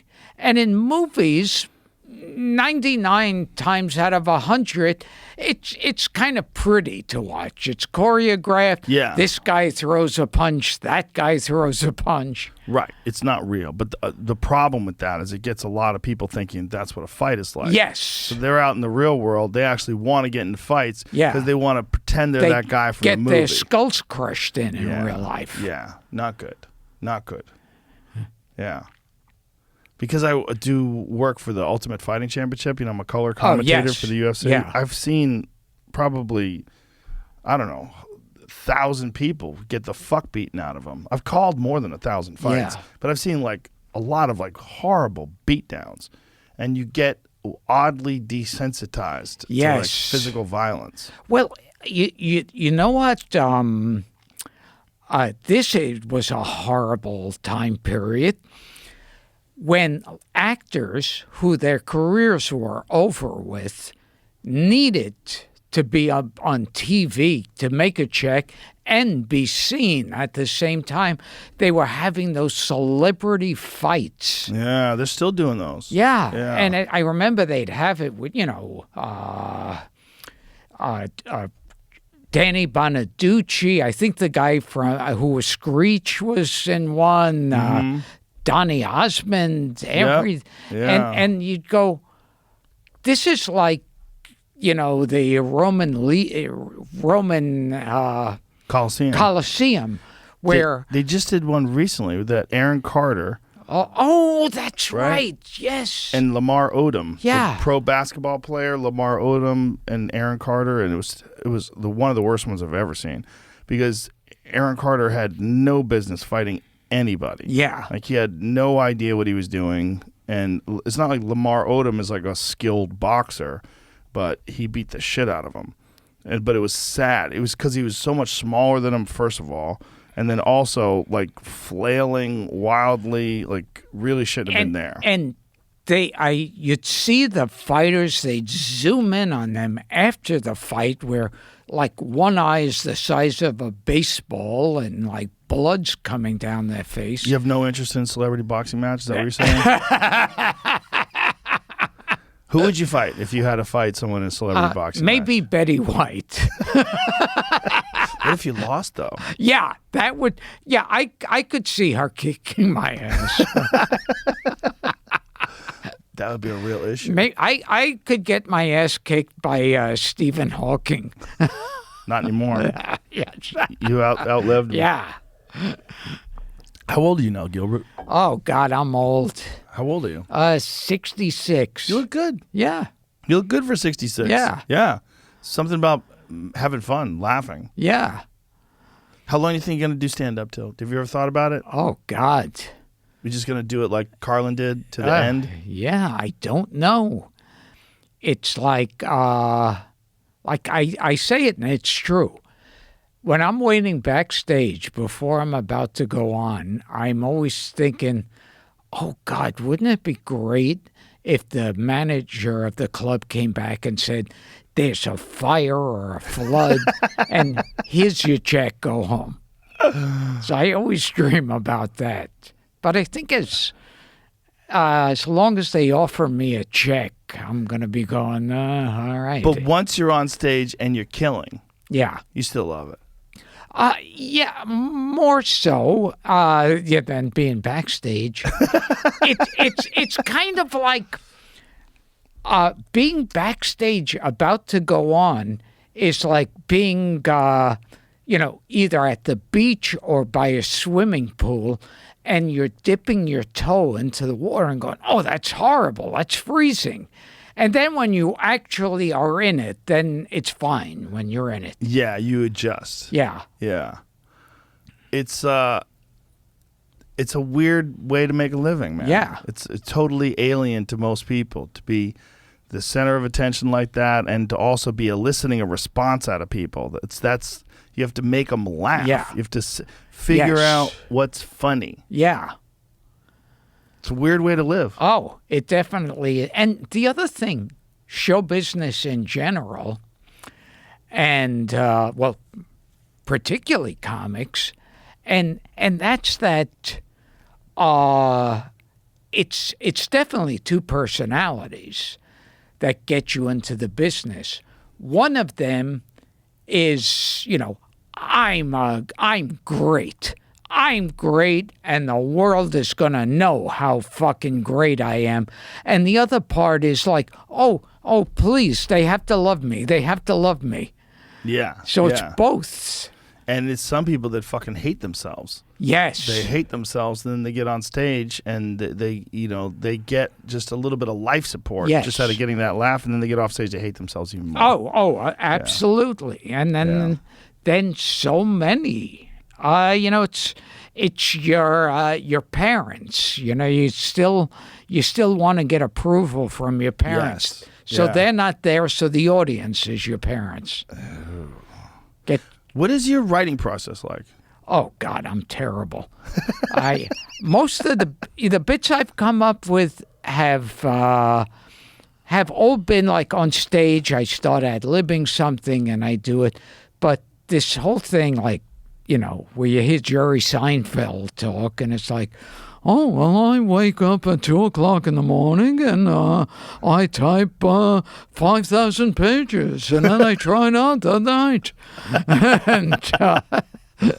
I'm terrible as far as sitting down writing. Do you ever do it? Do you ever sit down and write? Not anything from my act. So most of the stuff that you say came from just performing a lot. Yeah. But you do write stuff that's not in your act? I mean, I wrote a bunch of articles in National Lampoon. Oh. And stuff, and like a handful for Playboy. Oh, really? Yeah. And there's another thing. Remember when Playboy, naked girls, that was Playboy. Yeah. You know, it wasn't anywhere else. That's where you saw naked girls was Yeah. Playboy, Well, Playboy tried for like a couple of months to not have naked girls. which It's a real fucking smart disaster. idea. It's the dumbest shit I've ever heard in my life. They're Yeah. like, we're going to be progressive and evolve. Because our articles on how to get the perfect shave.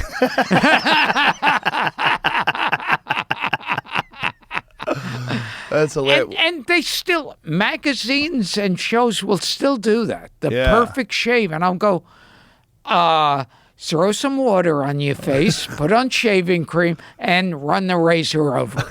That's there's no secret. Yeah, you don't have to go to a barbershop and trust a guy with a fucking straight edge near your neck, too. That's bizarre. Yes. Have you ever gone to a barbershop for a shave? What the fuck are you talking about? You know how goddamn easy it is to shave? And I remember, and they talk about the perfect one. How much better is one from the other? And one time I had a radio show, and some guys were there with girls plugging they had like a barber shop where you could get a shave from a girl. And the thought of it sounds great because you're thinking, oh, like a cute girl, like she's shaving me like I'm the king and everything. And so I thought, all right, I'll have one of them shave me. And it wasn't one of those big grandpa shaves where no one knows big. It was a small razor. And afterwards, when I got back to the hotel, I had to shave again because they're just patches. She didn't know what the fuck she was doing. She was just hot. Yeah. That's hilarious. Yeah, the hot girls doing thing. There was a place that was near me when I lived in California that had girls in bikinis that would cut hair. Yeah. So, yeah. They would have like bikini tops and booty shorts, and they would cut hair. So if it didn't give a fuck, if they'd never cut hair before ever, it's like, oh, hot-looking girl. One thing Playboy did that was interesting, they had good interviews. They had yes. They used to have a compilation book that I owned for a while. I don't know where I left it, but it was like all old interviews in Playboy magazine over the years that were very interesting. Yeah. Like one of them was Sinatra, and I remember reading the interview. I'm like, wow, he's a surprisingly intelligent guy. Yeah. He's and some of they were good interviews. They were good at that. Like there was no stigma attached to a woman being naked in a magazine. It was like, and there was always the joke, I buy it for the articles. Oh, yes. Right. But then they tried to sell just the articles, and people were like, get the fuck out of here. Yes, exactly. Give me some tits. I'm lying. Yeah. Well, listen, Gilbert, it's been a real pleasure. It's been a treat to meet you. I appreciate you coming in here. And Skankfest, that's where Gilbert will be this weekend. Skankfest. And then Cameo. Cameo.com. You can get a shout out to Gilbert. Cameo.com/Gilbert Gottfried. And then use the promo code Joe Rogan and you get 25% off. Yes. And this is the website, gilbertgottfried.com. It'll have his tour dates, clips, Cameo, the podcast, store, everything. Yeah, Gilbert Gottfried's amazing Colossal podcast. And use promo code Joe Rogan. Forgot your name there. No, I promo chode. See, I'm having a stroke in front of you. Don't do that. And not after promo that third code, jab. Promo Don't code make me panic. Joe Rogan, and get 25% off. And it's cameo.com/Gilbert. And again, Gottfried. today is November 3rd that we're filming this, but this weekend you'll be at Skankfest in Houston. So if you're hearing this and you're in Texas or you want to go to Texas and see Gilbert, Skankfest South, November 4th and 5th. So it'll start tomorrow. So you'll be there tomorrow. Yes. So when you hear this, if you hear it the day it comes out, Gilbert's at Skankfest. Yeah. Thank you, sir. Really appreciate it. Thank you. Now I have enjoyed to it pee. very much. All right. Go do that. All right. Bye, everybody.